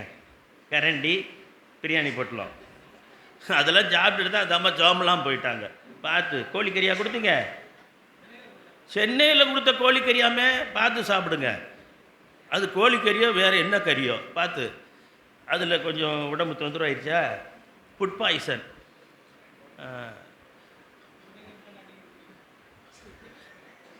நீங்கள் சாப்பிடல, தப்பிச்சுக்கிட்டீங்க. விவரமான அழுதான் பார்த்தீங்களா? அவருக்கு ஒரு உருண்டை கொடுக்கணும். அன்னைக்கு ராஜா இந்த தானியல் புசல் படிப்புல பானை பாத்திரக்காரன் பந்தி விசாரணை பண்ணுறவன் ராஜாவுக்கு சாப்பிட்றதுக்குன்னா அவன் சாப்பிடுவான். அவன் உயிரோடு இருக்கான்னு பார்த்த பிறகு தான் ராஜா சாப்பிடுவான். அது மாதிரி இப்போ நித்திய ஜீவன் யார் தெரியுமா? கர்த்தராகிய இயேசு கிறிஸ்து. பிதா சொல்கிறாரு, நீ உன்னை அவருடைய மனைவியாய் இருக்கும்படி உன்னை ரட்சித்து அவருடைய இரத்தத்தினால பாவங்களை கழுவி உன்னை நீதிமான மாற்றி இயேசுக்கு உத்தமியாய். வெளிப்படுத்தல் 19ஆம் அதிகாரத்தில் படிப்பீங்க. மனைவி தன்னை ஆயத்தப்படுத்தினாள், மணவாட்டி இல்லை. மணவாட்டியாக இனிமே தான் ஆக போகிறோம்.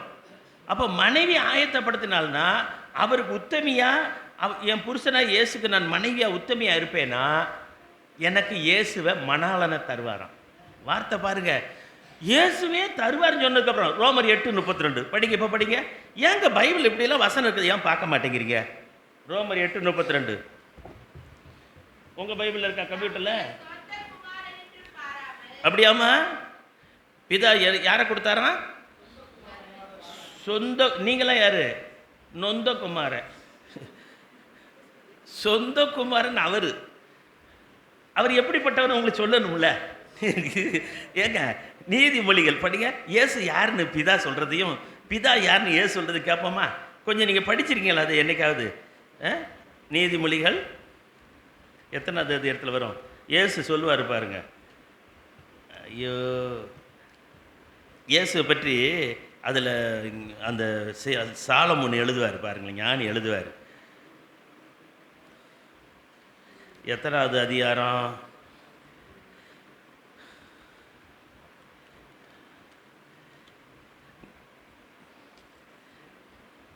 நித்தமும் அவர் மகிழ்ச்சி.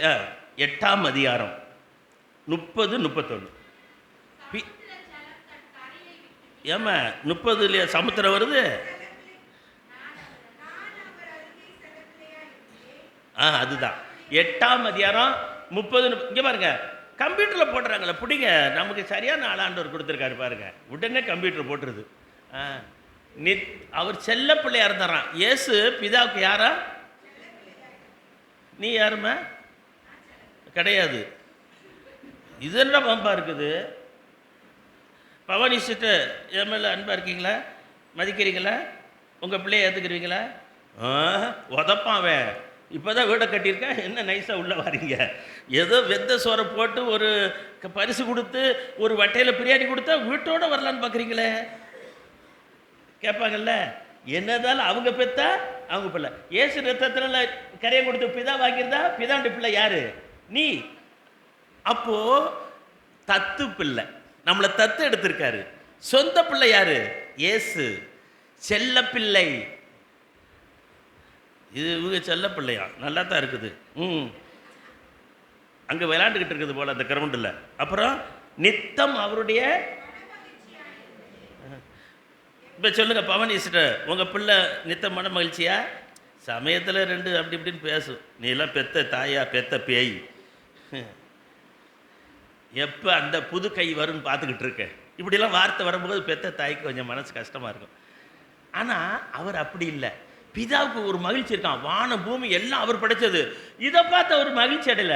நம்மவங்க பாருங்களேன், நிறைய பேருக்கு இந்த சொத்து, படிப்பு, வேலை வாய்ப்பு, குடும்ப உறவு இதில் தான் ஞாயிற்றுக்கிழமை சில பேர் காணாமே போய்டுறாங்க. ஏன் அப்படின்னு கேட்டால், கல்யாணம் மஞ்சள் தண்ணி இப்போ வந்துருச்சுல, தை மாதம் பிறந்துருச்சுல, இனி சபையில் அனைவரும் வரமாட்டாங்க. பாருங்க, அதுதான் நடக்க போகுது. இதில் வேறு 2000 கொடுக்குறான்னு மட்டும் தெரிஞ்சால் நீ வரவே மாட்ட. அங்கே டோக்கனுக்கு நின்றுவாங்க. காலையில் தான் கொடுக்குறேன்ட்டாங்க, என்ன செய்ய, ஆராதனை ஒத்தி போடுங்க. இதெல்லாம் சாதாரண நடக்குங்க. ஒரு பாட்டி அம்மா என்ன லேட்டாக வந்துச்சு, அவங்க பாஸ்டர் திட்டிருந்தார். கூட்டத்தில் சொல்லாதீங்க, முடிஞ்சேன்னு கேட்பேன். முடிஞ்சேன்னா அந்த பாட்டி, ஏன் பாட்டி லேட்டுன்னு? டோக்கன் கொடுத்தாங்க ஐயா. டோக்கன் பொங்கலுக்கு டோக்கனா, கரும்புக்கு டோக்கன் கொடுத்தாங்களாம். அது வாங்கிட்டு வந்துருச்சு. பாண்டிச்சேரியில் இது டோக்கனே கிடையாது, கணக்கிலே ஓட்டுறாங்க. 750 ரூபா கரும்பு. சரி, நான் பாருங்க, நான் கரும்பே வாங்கி சாப்பிட 750 என் கணக்கில் கிடக்கு. நேற்று விழுந்துருக்கு போல். அதை எடுத்து ஒரு ஊழியத்தை கொடுத்துடணும். அப்புறம் சிவப்பு கார்டுன்னா ரொம்ப ஏழைகளாம், அவங்களுக்கு வந்து ட்ரெஸ்ஸுக்கு ஒரு 1000 ரூபா. அது அப்படிலாம் கொடுக்குறாங்க. இங்கே ஸ்டாலின் ஐயா கொடுக்கலன்ற கவலை. அதனால் அடுத்த ஞாயிற்றுக்கிழமை வரமாட்டீங்க, 4வது ஞாயிற்றுக்கிழமை. இவர் பாஸ்டரு சரியான ஆவிக்குரிய இருந்தால் சும்மா விடக்கூடாது, தாளிச்சை எடுக்கணும் அவர். அது என்ன அர்த்தம்? பிள்ளைகளை சும்மா செல்லாமல் விட்றது. ஞாயிற்றுக்கிழமை ஆராதனையை லேட் பண்ணக்கூடாது, ஏற்ற நேரத்துக்கு வரணும், ஏற்றது போயிடணும். இங்கே பிதாவுக்கு செல்ல பிள்ளையாம். அதுவும் இல்லாமல் எப்பொழுதும் அவர் சமூகத்தில் களி கூர்ந்தாராம். இயேசுக்கு பெரிய சந்தோஷம் எது தெரியுமா? பிதாவுடைய சமூகத்தில் பரலோகத்தில் இருக்கிறது. ஏன்? கோடி கோடி தூதர்கள் அவரை பரிசுத்தார் பரிசுத்தார்னு சொல்கிறாங்க. சந்திரசேகர் கேட்காங்க, உங்களுக்கு எப்போங்க மகிழ்ச்சி? அது ஒரு 1900 கல்யாணம் எப்போ ஆச்சு? 2007க்கு முன்ன வரைக்கும் மகிழ்ச்சி தாங்க, பேச்சுலராக இருக்க வரைக்கும் மகிழ்ச்சி தான் அப்படின்னு சொல்லிட்டு அவர் கூட பாடுற அந்த தம்பிக்கு சொல்கிறாரு, கல்யாணம் முடிச்சிடாத, கல்யாணம் முடிக்காத வரைக்கும் தான் மகிழ்ச்சி, முடிச்சிட்ட சிக்கல் தான். இப்போ துர்போதனையெல்லாம் பண்ணி கொடுக்குறீங்க. அவர் பரலோகத்தில் தூதர்கள் கோடி கோடி தூதர்கள் இயேசுவை பரிசுத்தர் பரிசுத்தர் அதை துறந்து, கிறிஸ்மஸ் அன்னைக்கு அதானே இயேசு பரலோகத்தை திறந்து பிலிப்பியர் 2 தம்மை தம்மை தாழ்த்தி வெறுமையாக்கி அடிமை ரூபம் எடுத்து மனுஷர் சாயலாகி எதுக்காக வந்தார்? உங்களை என்னையும் ரட்சித்து பிதாவுடைய பிள்ளைகளாய் மாற்றும்படி வந்தாரா? தன்னை தாழ்த்தினாரா? வெறுமையாக்கினாரா? மகிழ்ச்சியை இழந்தாரா? துன்பத்தை தெரிந்து கொண்டாரா? அது அடுத்த வார்த்தை, அது எப்பொழுதும் அவருடைய சமூகத்தில் களி கூர்ந்தாராம். பிரியமானவர்களே, அதனால தான் அவர் என்ன சொல்கிறாரு, 32 பிள்ளைகளை எனக்கு செவிகொடுங்கள், என்னை வழியில் காத்து நடக்கிறவர்கள் பாக்கியவான்கள். 34 வசனம், வாசல் படி காத்திருந்து கர்த்தருடைய வார்த்தையை அதிகாலையில் எந்திரிச்சு, அதிகாலையில் என்னை தேடுகிறவன். இன்னைக்கு காலையில் எத்தனை பேர் அதிகாலையில் பைபிளை படித்தவங்க? எந்திரிச்ச உடனே ஆண்டோடைய வார்த்தையில் முகத்தை முடிச்சவங்க. சார், எந்திரிச்ச உடனே ஜெபம் பண்ணக்கூடாது, நீங்கள் பேசக்கூடாது, வாயை திறக்காதீங்க, ஊத்த வாயை திறக்காதீங்க. எந்திரிச்ச உடனே நல்லா பல்லு வலிட்டு முகம் கழிட்டு வந்து உடனே ஆண்டோடைய வார்த்தை. நான் இன்றைக்கி 3:30 மணிக்கெல்லாம், ஏன்னா அந்த குறிப்பு எடுத்து முடியுமா, நீ 3:30. சரி, ஆண்டவர் நல்லா என்ன தூக்கம் தொந்தரவாக இருந்துச்சு, ஏன்னா ஒரு கெஸ்ட்டு வந்திருந்தாங்க, அதனால் ஒரு பிரச்சனை. சரி, அவங்க மாறி மாறி போய்கிட்டு வந்திருந்தேன்னா பக்கத்து வீட்டு வேறு கல்யாணம் ஆகுது, கதவை டமால் போல உடச்சிட்டு இருந்தாங்க. இந்த சத்தத்தில் தூக்கம் இல்லையா, நல்ல வாய்ப்பு. அப்போ வேதம் படிக்கும்போது நிறைய காரியங்கள், இன்றைக்கி நீதிமொழி பிரசங்கி படித்து முடித்தேன். அவ்வளோ சந்தோஷமாக இருந்தது. அவர் பேச கேட்டுக்கிட்டே இருந்தேன், என் ஜெபத்தை பண்ணலை, படுத்துட்டேன். கரெக்டாக 4 மணிக்கு திருப்பி முழிப்பு வந்துருச்சு. எதிர்த்து ஜெபம் பண்ணிவிட்டு அப்புறம் டீ போட்டு குடித்தேன். நீங்கள் யோசனை பண்ணி பாருங்கள், அந்த நாளெல்லாம் மகிழ்ச்சி. எனக்கு சொத்தை எழுதி கொடுத்துட்டாரு. ஆபிரகாமுக்கு என்ன வாக்கு கொடுத்தார்? நீ கால் மிதிக்கும் இடமெல்லாம் பவானிச்சுட்டு ஆபிரகாம் கொடுத்தாரா? சரி, உங்கள் பக்கத்து மண்ணில் காலை மிதிச்சா விடுவானா? என்ன செய்வான்? ஆர்மண்ட் பெட்டிக்கார, உங்கள் வீட்டு பக்கத்தில் ஒரு காலி மண் இருக்க, காலை வைக்கலாமா? அவன் என்ன செய்வான்? வெட்டுவானா? வெட்டுவான். கர்த்தர், எங்கள் கர்த்தர் சொல்லிட்டாருங்க, மிதிக்கிற இடம்லாம் சொந்தம்னு. அது அவர் கொடுத்த வாக்கு தத்துவம். உங்களுக்கு கொடுத்த வாக்கு தத்துவம் என்ன? இயேசுவையே உங்களுக்கு கொடுப்பேன். ரோமர் 8:32 அவரையே கொடுத்துட்ட பாருங்க. இப்போ இப்போ இப்போ கதைக்கு வர சந்து, இவர் வேண்டாம் பாவம், இவர் பயப்படுறாரு. ஏன்னா மனைவி ஏதோ வீட்டில் போய் தாளிக்குது போல. சரி வேண்டாம், சந்துருவே பிடிப்போம். மனைவி கட்டிட்டீங்கல்ல, சம்பாதிக்கிறீங்கல்ல, சம்பாதிச்சா அது யாருக்கு சொந்தம்? நான் வந்து உங்கள் சட்டப்பையில் கை வைக்க முடியுமா? கையை வெட்டிடுவீங்க. வீட்டம்மா சொல்லிட்டு வைக்கலாம், சொல்லாமல் செய்யக்கூடாது. சொல்லிட்டேனே, அவங்களுக்கு உரிமை இருக்குது. அப்போ தினந்தோறும் நான் உங்கள் மனைவி தானே, காசு எடுக்கலாமா? நீங்கள் என் புருஷன் தானே, காசு கொடுப்பீங்களா? கேட்போம்மா. உரிமை வந்துடுது, கேட்கலாம், கை வைக்கலாம். அப்போ இவர் என்ன சொல்கிறார்? சந்துரு கூடுதலாக சொல்கிறாரு. மிஸ்ஸஸ் சந்துரு கொஞ்சம் கவனிங்க, 2020 வாக்கு தத்துவத்தை பாருங்கள். அது என் மனைவி வெள்ளாயிரம் என் சட்டப்பையில் கையை வச்சு காசை எடுக்கலாம், அதே நேரத்தில் எனக்கு 1 லட்ச ரூபா கடன் இருக்குது, அதையும் அவள் தான் அடைக்கணும். முடிஞ்சு போச்சா? சொத்து இருக்கும்போது மட்டும் பங்குக்கு வருவீங்க, கடன் இருந்தால் ஏற்றுக்கிற மாட்டீங்களா? என்னடா வம்பா இருக்குது பேசுவீங்களா? அப்போ இன்பத்திலும் துன்பத்திலும் பங்கு தான். ஆனால் கடன் வாங்கினது யார்? நீங்கள். யாருக்காக வாங்கினீங்க? யார் சொல்லி வாங்கினீங்க? பெண்கள் கொஞ்சம் அது ஒரு ஜபக்குறிப்பில் வந்து நல்லா இருந்துச்சு. பாஸ்டர் சொல்லும் போது கவனிச்சிங்களா? என்ன சொன்னார்? அந்த ஜபத்தை நீங்கள் ஜபிக்கவே இல்லை. நீங்கள் சபையில் ஏன் ஜபிக்க மாட்டேங்கிறீங்க? ஒரு ஜபக்குறிப்பு அவர் நாக்கு வெளியே தள்ளுற அளவுக்கு கத்திட்டு ஜபிச்சிட்டு இருக்காரு, நீங்கள் பாட்டுக்கு இருக்கிறீங்க. ஒரு ஆவியில் அனல் வர வேண்டாமா? ஜபம் பண்ண. அவர் என்ன சொல்கிறாரு? நீங்கள் இந்த இருக்கிறத கொண்டு கடனுடன் இல்லாமல் சிக்கனமாக வாழ்கிறதுக்கான ப்ரேயர் பாயிண்ட் வருது. 10 ரூபா இருக்குன்னா 10 ரூபாயில தான் பட்ஜெட் போடணும். 100 ரூபாய்க்குன்னா 100 ரூபாய்க்கு போடணும். பொண்ணை கட்டி கொடுக்குறோம், இவ்வளோ தான் நகை இருக்குன்னா அதுக்குள்ள கட்டி கொடுக்கணும். அகலக்கால் வைக்கக்கூடாது. செலவினங்களில் வரவு தக்க செலவு இருக்கணும், விரலுக்கு ஏற்ற வீர்க்கணும்னு சொல்லுவாங்க.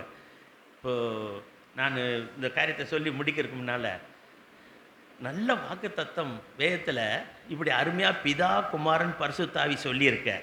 யோசுவாக்கு இதை சொன்னபோது இந்த ஒரு 2 இதுக்கு நான் சில காரியம் சொல்கிறேன். இந்த ஆஸ்பத்திரிக்கு போனால் தெர்மாமீட்டர் ஒன்று இருக்குது பார்த்துறீங்களா? அது எதுக்குயா? ஜுரம் எவ்வளோ இருக்குன்னு பார்க்குறதா? தெர்மாஸ்டாட்னு ஒன்று இருக்குது தெரியுமா? என்னம்மா அது தெரிலன்ற? தெர்மாமீட்டர் தெரியுது, எது ஜுரம் எவ்வளோ இருக்குன்னு. அதை வச்சு பார்த்தோன்னா ஜுரம் போயிருமா? அது எவ்வளோ ஜுரம் இருக்குது, ஆள் என்ன கண்டிஷன் காட்டி கொடுக்கும், அதை வச்சு டாக்டர் மாத்திரை எழுதுவார். தெர்மாஸ்டாட் அது எங்கே இருக்குது தெரியுமா? எங்கே இருக்கும் நீங்கள் சொல்லுங்களேன். இதுலாம் இருக்குது, ஏசியில் இருக்குது, ஃப்ரிட்ஜில் இருக்குது பார்த்துறீங்களா? 1 2 3 அதுக்கு பிறகு தான் தெர்மாஸ்டாட். கொஞ்சம் சில்லு போதும். இதுக்கு ரொம்ப சில்லாகணும்னு என்ன செய்வாங்க? நம்பர் குறைஞ்சிக்கிட்டு போகணும். எனக்கு தெரியாது, நம்பரை கூட்டி வச்சுட்டீங்களான்னு திட்டுறேன். இது வச்சனால தான் உட்காந்துட்ருக்கேன், இல்லாட்டா நடிக்கிறேன்ட்டாங்க. ஏன் 30 வரவே வரான்ட்டாங்க. எனக்கு இது புரியாத காலத்தில் எனக்கு என் பேத்தி சொன்னது 28 தாத்தா உங்களுக்கு அது போதும். அவன் நான் வெளியே வந்தேன்னு 26 வைப்பா. ஏன்னா அவளுக்கு அவ்வளோ சில்லு வேணுமா. இது ரிவர்ஸில் ஓடுது போல் ரீடிங்கு. அதுதான் தெர்மாஸ்டாட். நமக்கு எவ்வளோ தேவையோ, ஜுரம் அடிக்கும் போது 26 வைக்க முடியுமா? ஏசியை ஆஃப் பண்ணிடுவோம். அது அது மாதிரி வருஷ துவக்கத்தில் வந்திருக்க நாம் நாமே நிதானித்து அறிவோம். எந்த லெவலில் உங்கள் ஆவிக்குரிய வாழ்க்கை இருக்குது? மத்தேயு 12:35 இயேசு சொல்கிறாரு. என்ன சொல்கிறாரு பாருங்க. இது நான் இந்த சொல்லி முடிக்க போகிறேன் பாருங்க. 12:35 இருக்காம கம்ப்யூட்டரில் கட்டாயம் இருக்குமே, இருக்கா? இருக்குதான், உள்ளே இருக்குதுங்க. தேடி அந்த புக்கை எடுக்கணும் வெளியே. எடுத்தாச்சா? யாரு? அப்படியா? நல்ல மனுஷியா கெட்ட மனுஷியா? யாரு? என்னம்மா எப்படி சொல்லிட்ட? நல்ல மனுஷிமா. கர்த்தர் உன்னோடு இருக்காரா? கர்த்தருடைய வார்த்தை உள்ளே இருக்கா? அப்போ நீ நல்ல மனுஷி தான். இப்போ உன் வாயிலேருந்து என்ன வருதான்? தன் இருதயமாகிய நல்ல பொக்கிஷத்துலேருந்து நல்லவையில் எடுத்து காட்டுறான். பொல்லாத மனுஷன். அப்போ ஒரு மனுஷனுடைய இருதயத்துல நல்லது இருக்கு, கெட்டது இருக்கு. அவன் தான் மனுஷன். தேவன்கிட்ட கெட்டது கிடையாது. இயேசு சொல்றாரு, ஒரு மனுஷன் அப்படின்னாலே அவன் இருதயம் நல்லது இருக்கு, கெட்டது இருக்கு. நல்லது எப்போ இருக்கும்? 2 ஓநாயை வளர்த்தாராம் ஒரு ஆள். ஒரு ஓநாய்க்கு நல்ல தீனி போட்டாராம், இன்னொரு ஓநாய் பட்னியா போட்டாராம். பட்னியா போட்ட ஓநாய் அடுத்து அதனுடைய வீரியத்தை காட்டுமா? அது இப்படி தொங்கி போய் கிடக்குது. நல்ல ஊட்டம் போட்ட ஓநாய் ஒரு நாள் அந்த ஓனரே கடிச்சிருச்சான். அது மாதிரி நீங்கள் உரம் இங்கே என்ன கர்த்தருடைய வார்த்தையை போட்டிங்கன்னா, இருதயம் நல்ல இருதயம், என் வாயிலிருந்து கிருபையில் வார்த்தை வரும். கெட்டதை போட்டிங்கன்னா இருதயத்தில், இருதயம் என்பது இச்சையின் இருப்பிடம், ஆசை விருப்பங்களின் இருப்பிடம், மனது எண்ணங்களின் இருப்பிடம். 2 வேற வேற. சரீரம் செய்கைகளின் இருப்பிடம். இது தானா செய்ய முடியாது. ஒரு பைத்தியம் ஒருத்தரை கொலை பண்ணிட்டா கேஸ் போட்டு ஜெயிலில் தள்ள முடியுமா? தள்ள முடியாது. அவனுக்கு புத்தி இல்லை. ஆனால் புத்தியோடு இருக்கிறவ தப்பு பண்ணால் தண்டிப்பாங்க. அப்போ புத்தி வேணும். எதை இது சொல்லுது? ஏன் சொல்கிறாரு? இயேசுவே சொன்னது, உங்கள் இருதயத்தில் கர்த்தருடைய வார்த்தை. அது எப்படிதான்? நீங்கள் எரேமியா 29:11 படிங்க. 2 வசனம் சொல்லி முடிக்கிறேன். ஏசாயா 55:11 அதோட முடிக்கலாம். எரேமியா 29:11. தேவனுடைய சித்தம் இதுதான் உங்களை குறித்து. என்ன பவானி மர்மல பிரபா,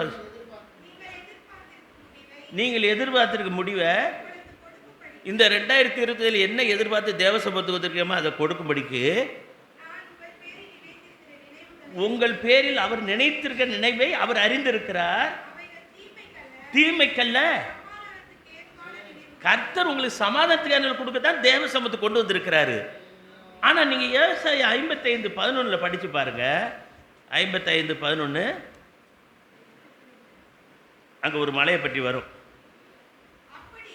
எப்படி? 10 சேர்த்து படிங்க. 10:11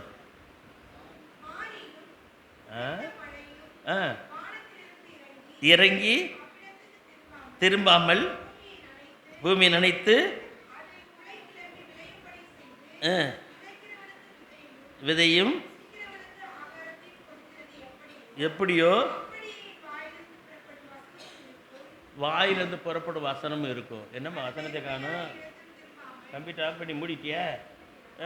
காணும் இங்கே 55:11 51:10 நிற்கிது. 55:11 ஏசாயா. மைக் இங்கே வச்சு இங்கே ஒரு ஸ்பீக்கர் வைக்கணும் போலையே. கம்ப்யூட்டர் அக்காவுக்கு ஒரு ஸ்பீக்கர் தனியாக கேட்குது. 55:11 அது எல்லாம் நிறைய பேர் கவனிக்கிறாங்கம்மா. இப்போ அவங்களுக்கு அதில் போகணும்ல. எதில் தொடங்கி எதில் முடிச்சும் தெரியாமல் போகக்கூடாதுல்ல. ஏதோ தூக்கம் வரல, கோயிலில் போய் உட்காந்துட்டு வந்தோம், பாண்டிச்சேரிக்கு வந்தால் 2 கதை ஊத்த கதை சொன்னார், நல்லா இருந்துச்சுன்னு போகக்கூடாது. ஆண்டோடைய வார்த்தை இங்கே என்ன போட்டிருக்கு? 55:10 சொல்கிறாரு, உறைந்த மழையும் மாறி மழையும் வானத்தில் இறங்கி அவ்விடத்துக்கு திரும்பாமல் பூமியை நனைத்து அதில் முளை கிளம்பி விளையும்படி செய்து விதைக்கிறவனுக்கு விதையையும் புசிக்கிறவனுக்கு ஆகும். போன மாதம் பெஞ்ச டிசம்பர் பெஞ்ச புயல் விளைச்சல் அழிச்சதா இல்லையா? அப்போது யோபு சொல்கிறாரு, மழை பெய்யறத 2 விதமாக சொல்லுவார். ஒன்று நன்மைக்காக, ஒன்று தீமைக்காக. கர்த்தர் தான் அனுமதிக்கிறாரு. அக்கினி எங்கே இருக்குது? சமையல் பண்ணும்போது தீ கொளுத்துனீங்களா? சாப்பிட்றதுக்காக அடுப்பை பற்ற வச்சுங்க. அமெரிக்காவில் அடுப்பை பற்ற வைக்கிறக்கா தீ கொளுத்துனாங்க? ஊரே எரிஞ்சு அழிஞ்சு போச்சு. ஒன்று நன்மைக்கு, ஒன்று தீமைக்கு. மழையிலே அப்படி தான் இருக்குது. கர்த்தருடைய வார்த்தை அப்படித்தான். அங்கே என்ன சொல்லியிருக்குன்னா, அப்படியே என் வாயிலிருந்து புறப்படும் வசனமும் இருக்கும். கர்த்தர் சொல்கிறார், உங்களுக்கு அருமையான தேவனுடைய பிள்ளையை உங்களுக்கு கொடுக்குற ஆண்டவருடைய வார்த்தையை பாருங்க. அது வெறுமையாக என்னிடத்துக்கு திரும்பாது. அதை நான் விரும்புகிறதை செய்து நான் அதை அனுப்பின காரியத்தை தேவனுடைய பிள்ளை நீங்கள் விரும்பினதை கர்த்தர் செய்ய ஜெபிக்காதீங்க. முடிச்சுக்கோங்க. இதோட இந்த வருஷத்தோட முடிச்சிருங்க. வேண்டாம், துவக்கத்தில் கொஞ்சம் உங்கள் ட்ரெண்டை மாற்றுங்க. நீங்களே நினச்சது நடக்கணும், ஜெபிச்சது நடக்கணும், கேட்டது கிடைக்கணும், கடன் பிரச்சனை எல்லாம் தீரக்கூடியதான். கர்த்தருடைய வார்த்தையை உங்கள் மனதிலே இருதயத்தில் வைங்களேன், எல்லாம் வாய்க்கும். உங்கள் கடன் பிரச்சனை மாறுதா இல்லையா? இந்த ஆண்டு இறுதியில் நான் உயிரோட தான் வந்தேன், சாட்சி கேட்பேன். வியாதி இப்போ வராமல் இருக்க முடியுமா? முடியும். ஆரோக்கியமாக வாழ முடியும். கர்த்தருடைய வார்த்தை நமக்கு ஜீவன். அவர் பிதா ஆதியாமத்தில் வார்த்தையை இயேசு கொண்டு சொன்னார், உண்டா கடவுள்னு சொன்னார். உடனே உண்டாச்சா இல்லையா? அவருடைய வாயின் வார்த்தை வல்லமை பாரு. உண்டானது உண்டான உடனே அது என்ன சொல்றாரு ரிப்போர்ட்? ஆவியானவர் நல்லது என்று கண்டார், அங்கீகாரம் கொடுத்தாரு. அவருடைய சாயலில் ரசிக்கப்பட்ட தேவ பிள்ளையே, உன் வாயிலிருந்து புறப்படுற வார்த்தை சிருஷ்டிக்கணும், உண்டாக்கணும், மற்றவங்களை ஆசீர்வதிக்கணும், சபிக்க கூடாது. என் வாயிலிருந்து வார்த்தை, ஐயா இந்த செல்வராஜ வாரம் ஐயோ ஏடா கூடமான நாரவாயாச்சு ஐயா, அவன் வந்தாலே நம்ம போன காரியம் கட்ட மாதிரி தான், அவன்கிட்ட பேச்சு கொடுக்காம அடுத்த தெருவால் ஓடிடுவோம். யார்? சந்திரி சொல்கிறாரு, தப்பிச்சு போவோம். அப்படி தான் என்னை கூப்பிட வரேன்ட்டு ஃபோன் பண்ணிவிட்டு ஆளை காணும். நான் மழை விதினல் ஒரு வாரம் போதுங்கண்ணே. கடைசியில் என்னை கடந்து போய் ஒரு ரவுண்டு போட்டு வராரு, என்னமோ போலீஸ் வீட்டில் ரவுண்டு போட்ட மாதிரி வந்து கூட்டிகிட்டு வந்தார். அவர் என்ன பாரு, இவருக்கு மூஞ்சில் முழிக்காமல் இருந்தா இன்றைக்கி நல்லா இருந்திருக்கும் அப்படின்னு நினச்சா நான் என்ன அர்த்தம்? என் வாய் வார்த்தை சரியில்லை. நல்ல வார்த்தை இயேசுடைய கிருபையில் வார்த்தைக்காக இயேசுக்காக காத்திருந்தாங்களாம். தேவனுடைய பிள்ளையை, உங்கள் வாயின் வார்த்தை இந்த தேசத்தை ஆசீர்வதிக்கட்டும். முடிவாக சொல்கிறேன், 10 வாதைய தேவன் அனுப்பி இஸ்ரேல் ஜனங்களை எகிப்திலிருந்து விடுதலை ஆக்கினார். மோசேயை சொன்னார், நான் உன்னோடு இருக்கிறேன், இந்த சபையை நடத்து, பயப்படாத. ஆனால் உன் சபை மக்கள் காக்கப்படுவாங்க. இஸ்ரேல் ஜனங்கள் எப்படி காக்கப்பட்டாங்க? 10 வாதையிலையும் ஒரு வாதை அவங்களை தீண்டலை. அவங்க எங்கே இருக்கிறாங்க? ஆண்டவர் சொல்லிட்டார், அவள் கோசே நாட்டில் இருக்கணும். கர்த்தர் நியமித்த இடத்துல நீங்கள் தேவ சமூகத்தை உங்கள் வீட்டில், உங்கள் குடும்பத்தில், தனிப்பட்ட வாழ்க்கையில், சபையில் ஐக்கியம் நீங்கள் வச்சுருந்தா உங்களை சாத்தான் தீண்ட முடியாது, இந்த உலகம் உங்களை அழிக்க முடியாது. இதை விட்டுட்டு சமாதான சொந்தத்துக்கு மற்ற 7 நாளில் 6 நாள் ஓடுவீங்க, ஒரு நாளைக்கு வந்துட்டால் எல்லாம் தீர்ந்துருமா? தேவ சமூகத்தை வாஞ்சிங்க, கனம் பண்ணுங்க, ஆண்டோடைய வார்த்தையை கனம் பண்ணுங்க. இருதயத்தில் உட்கொண்டு இருதயத்திலிருந்து வாய் பேசும். உங்கள் வாயிலிருந்து ஆண்டோடைய வார்த்தை வரணும். நான் பேசுகிற வார்த்தை மற்றவங்களை ஆறுதல் படுத்தணும், ஆசீர்வதிக்கணும், சபிக்கக்கூடாது, மன்னிக்கணும். வாய் மன்னிக்கிற வார்த்தை வரணும். அதனால் ஆண்டவர் சொல்கிறார், என் வார்த்தை அது கர்த்தருடைய வார்த்தையாக இருந்தால் அது அவர் நினைத்ததை நடத்தி முடிக்குமா. உங்களை ஆசீர்விப்பதே அவருடைய சித்தம். அவர் நம்மை மறவாதவர். நான் உன்னை ஒருபோதும் மறப்பதில்லை. ஏசையா அப்படி தானே படித்தீங்க, 44:21. நான் உன்னை அவர் மறக்கலைன்னா அப்படி மற்றதுக்கு எதுக்காக கவலைப்படுறீங்க? நான் தேவ சமூகத்தில் இந்த வார்த்தையை நான் அப்படியே விசுவாசிக்கிறேன். நான் எனக்காக தேவ சமூகத்தில் அப்படி சனியாக சொல்கிறேன், சுகவீனத்தை கூட ஜெபிக்கிறதில்ல. நேற்று மகள் வந்துட்டு சுகவீனத்துமா இருந்துச்சு, ஜெபம் பண்ணேன். அப்புறம் காலையில் எழுந்திரிச்சு எல்லாம் போயிட்டு அவங்க ஒரு பாண்டிச்சேரியில் ஒரு விசேஷமாக போயிட்டாங்க. அவளே கார் ஓட்டிகிட்டு போகிறா. நேற்று ஒரு ஆளை போட்டு வந்தால் முடியல, இன்றைக்கி எந்திரிச்சு போகிறாங்க. நான் முன்னே வந்துட்டேன். நான் அவங்களாம் 2வது தான். எனக்கு ஆண்டவர் தான் முக்கியம். நான் 6:30 மணிக்கெல்லாம் கிளம்புனாத்தாம்மா கடப்பாக்க சபைக்கு போகணும். அவங்க 8 மணிக்கு போகணும். அது உறவு வேணும் தான். மகள் பேர பிள்ளைய எவ்வளோ நாள் கழிச்சு பார்க்குறேன். இந்த இருக்குது மெட்ராஸில். நினச்ச நேரம் போக மாட்டேன். எனக்கு ஆண்டவருடைய காரியம் தான் முக்கியம். நீங்கள் தான் என்னுடைய உறவு, தேவனுடைய பிள்ளை தான் என்னுடைய சொத்து, அவர் சபை தான். நீங்கள் உலகத்தில் ஒருவேளை உங்களுக்கு சொந்த வீடு இருக்கா? உங்களுக்கு சொந்த வீடு என்னங்க? சொந்த வீடு தானே உனக்குயா? எல்லாருக்குமே இருக்கு போல இந்த ஊருக்குள்ள. என்னங்க உங்கள் ஊரில் எல்லாம் ஆசீர்வதிக்கப்பட்டவங்களா இருக்காங்க. யாருக்கு சொந்த வீடு இல்லை? என் கூட சேர்ந்தவங்க. நீங்கள் கர்த்தர் இயேசு என்ன சொல்லிட்டு பண்ணார்? யோவானில் சொல்கிறாரு, நான் போய் உங்களுக்கா ஒரு ஸ்தலத்தை, யாருக்கா? உலகத்தில் உள்ளவங்களுக்கு இல்லை, அவருடைய சபைக்கு. சபையே நீ அவருடைய மனைவியாக இருந்தால் உங்களுக்காக உங்கள் புருஷனாக இயேசு அங்கே ஒரு வாசஸ்தலத்தை பிதா அவருக்காக கட்டுறாரு. ஒரு நாள் வரும், குமாரனே உங்கள் கடப்பாக்கத்தில் இருக்க உன் மனவாட்டி ரெடி ஆகிட்டா, போய் கூட்டிகிட்டு வந்து இந்த வீட்டில் தங்கு. உங்களுக்கு இந்த உலகத்தில் வீடு இல்லாமல் இருக்கலாம், சொத்து சுகம் இல்லாமல் இருக்கலாம், படிப்பு இல்லாமல் இருக்கலாம், அந்தஸ்து இல்லாமல் இருக்கலாம். ஆனால் இயேசு உங்களோட இருந்தால் நீங்கள் வெளியேற பெற்றவங்க. அவருடைய வார்த்தை தான் இயேசு. இவரை உள்ளத்தில் வைங்க, மனதில் வைங்க. மனதில் வச்சுட்டிங்கன்னு வச்சுங்க, சந்தோஷம் ஒன்றுமே இல்லாட்டாலும் மகிழ்ச்சியாக இருப்பீங்க. பிரசங்களை படித்தா எல்லாம் இருக்குது, ஆனால் எனக்கு நிம்மதி இல்லைன்றாரு.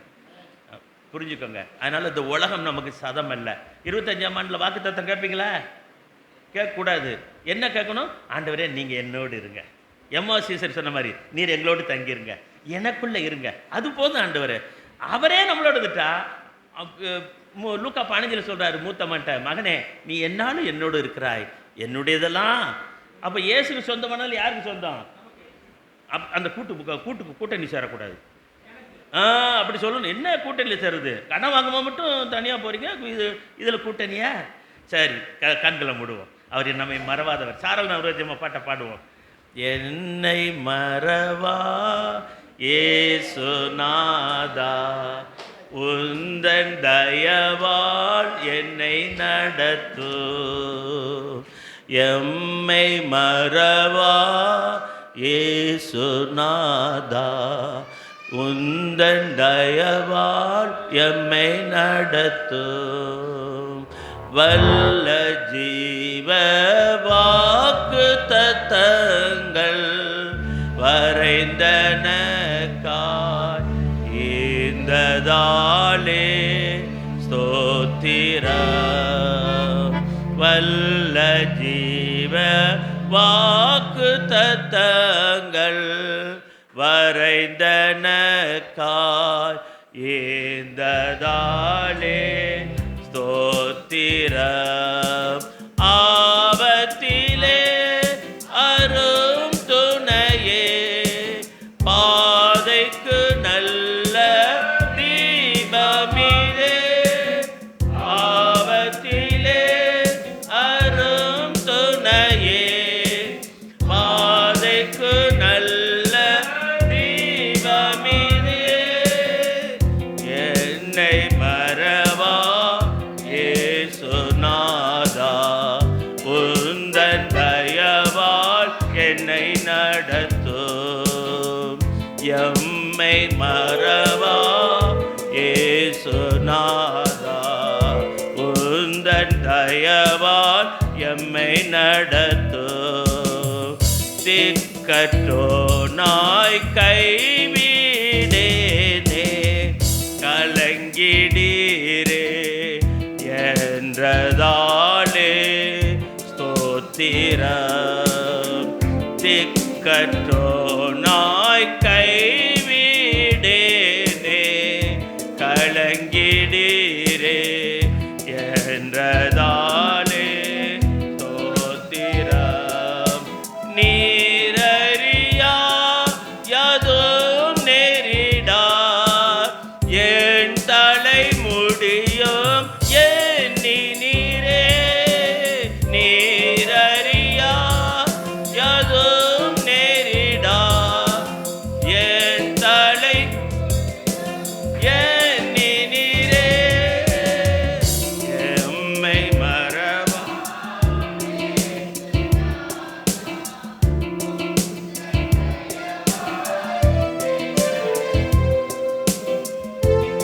அருமையானவர்களே, தயவுசெய்து இன்னைக்கு பேசின வாக்கு உரிமைகளை குறித்து பெற்றுக்கொள்ள விதத்தை குறித்து ஆவின்னு சொன்னதை கர்த்தருடைய நாமத்தில் சொல்லியிருக்கிறேன்.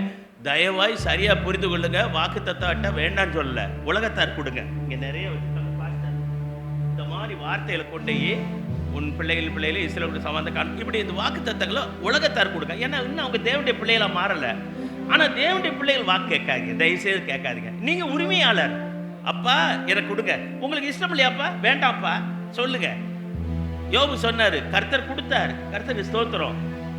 கர்த்தர் கொடுக்கல, ஸ்தோத்திரம் சொல்ல. கொடுத்ததை புடுங்கினாரு, ஸ்தோத்திரம்னாரு. சொல்லுவீங்களா? சொல்லணும். ஆரோக்கியம் தந்தாரு, ஸ்தோத்திரம். ஆரோக்கியத்தை பிடிக்கிட்டாரு, வியாதியா இருக்க, ஸ்தோத்திரம் சொல்லுங்க, சுகம் அடைவீங்க. நம்புங்க அவரை. இயேசு நம்ப தகுந்தவர். இந்த உலகத்தில் அவரை விட நம்ப தகுந்த ஒரு ஜீவன் கிடையவே கிடையாது. நமக்காக எல்லாவற்றையும் திறந்து வந்த அந்த ஆண்டவர் இந்த 25ஆம் ஆண்டு முழுவதும் என் பேத்தி கேட்டா, வீட்டில் நாங்கள் வசனம் எழுதி போடுவோம், ஒரு போர்டு வச்சுருக்கேன். அவள் எம்எஸ்சி கம்ப்யூட்டர் படிக்கும்போது வசனம் வாரத்தில் ஒரு தடவை எழுதுவா. இந்த ஆண்டு வாக்கு தத்தான் தாத்தா என்ன போட, வாக்கு தத்தா நமக்கு நீ ரசிக்கப்பட்ட பிள்ளை தானே, தேவனுடைய பிள்ளாத்தை 28-20 போடுனேன். இங்கிலீஷ்லேயும் தமிழ் எழுதி போட்டிருக்கா. வர்றவங்களாம் படிக்கிறாங்க. உலகத்தின் முடிவு பெரிந்தும் உங்களுக்கு அந்த நல்ல ஆண்டவர் என்னோடு இருக்கிறார். அருமையான தேவ ஜன்மே கடப்பாக சபையாரே, உங்கள் மேய்ப்பரோடும் மக்களே உங்களோடு கூட இருக்கிறார், உடன் ஊழியரோடு கூட இருக்கிறார். நீங்கள் ஒன்றும் கவலைப்படாதீங்க. திக்கற்றவராய் நம்முடைய கர்த்தர் கைவிடல. ஒருவேளை நான் இப்படி சொல்றதுனால தவற விளக்காதீங்க. கணவர் கைவிடலாம், மனைவி கைவிடலாம், பிள்ளை கைவிட்டு இன்னொரு கையை பிடிச்சிட்டு ஓடலாம். ஆனால் கர்த்தர் கைவிட மாட்டார். பவானி, கர்த்தர் கைவிட மாட்டார். கணவர் இருக்காரா? ஆனா கர்த்தர் இருக்கிறார், நம்முடைய ஆத்ம புருஷன் இருக்கிறார். நீங்க அதனால உறவெல்லாம் கொஞ்ச காலம்தான். மறதியின் புழுதிக்கு போயிடுவாங்க. எங்க அம்மா அப்பா இல்லை, உறவுகள் ஒருத்தர் கலந்துட்டு போது ஒரு நாள் நான் இருக்க மாட்டேன். ஆனால் எனக்குள்ள இருக்கிற கர்த்தர் ஜீவிக்கிறவர். தைரியமாக நீங்கள் உலகத்துக்கு இந்த மாதிரி நோட்டீஸ் கொடுங்க, ட்ராக்ஸ் கொடுங்க. புதிய ஆத்துமாக்களுக்கு மற்ற மதத்தில் உள்ளவங்களுக்கு கொடுங்க. வாக்கு ஆண்டவர் உங்களை ஆசீர்வதிக்கிறார். எங்கள் ஆண்டவர் பேசுனதை பாருங்கள். இந்த வார்த்தை அவங்களோட பேசும்.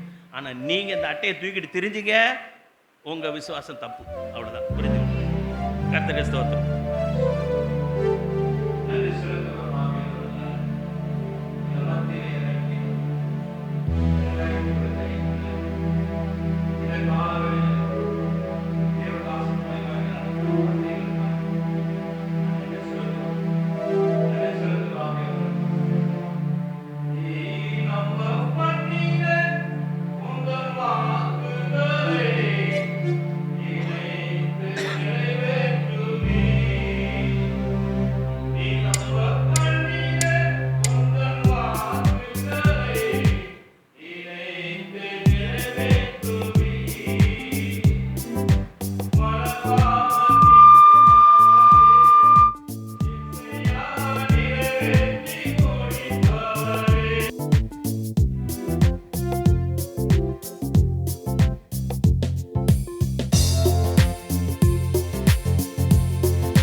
நம்முடைய ஆண்டவராய் இயேசு கிறிஸ்துவினுடைய கிருபையும் பிதாவாகிய தேவனுடைய அன்பும் பரிசுத்த ஆவியானுடைய ஐக்கியம் சமாதானமும் காவலும் ஆசீர்வாதமும் கூடி வந்திருக்கிற நம்மளோடும் சகல பரிசுத்தவான்களோடும் எப்பொழுதும் நிலைத்திருந்து காப்பதாக.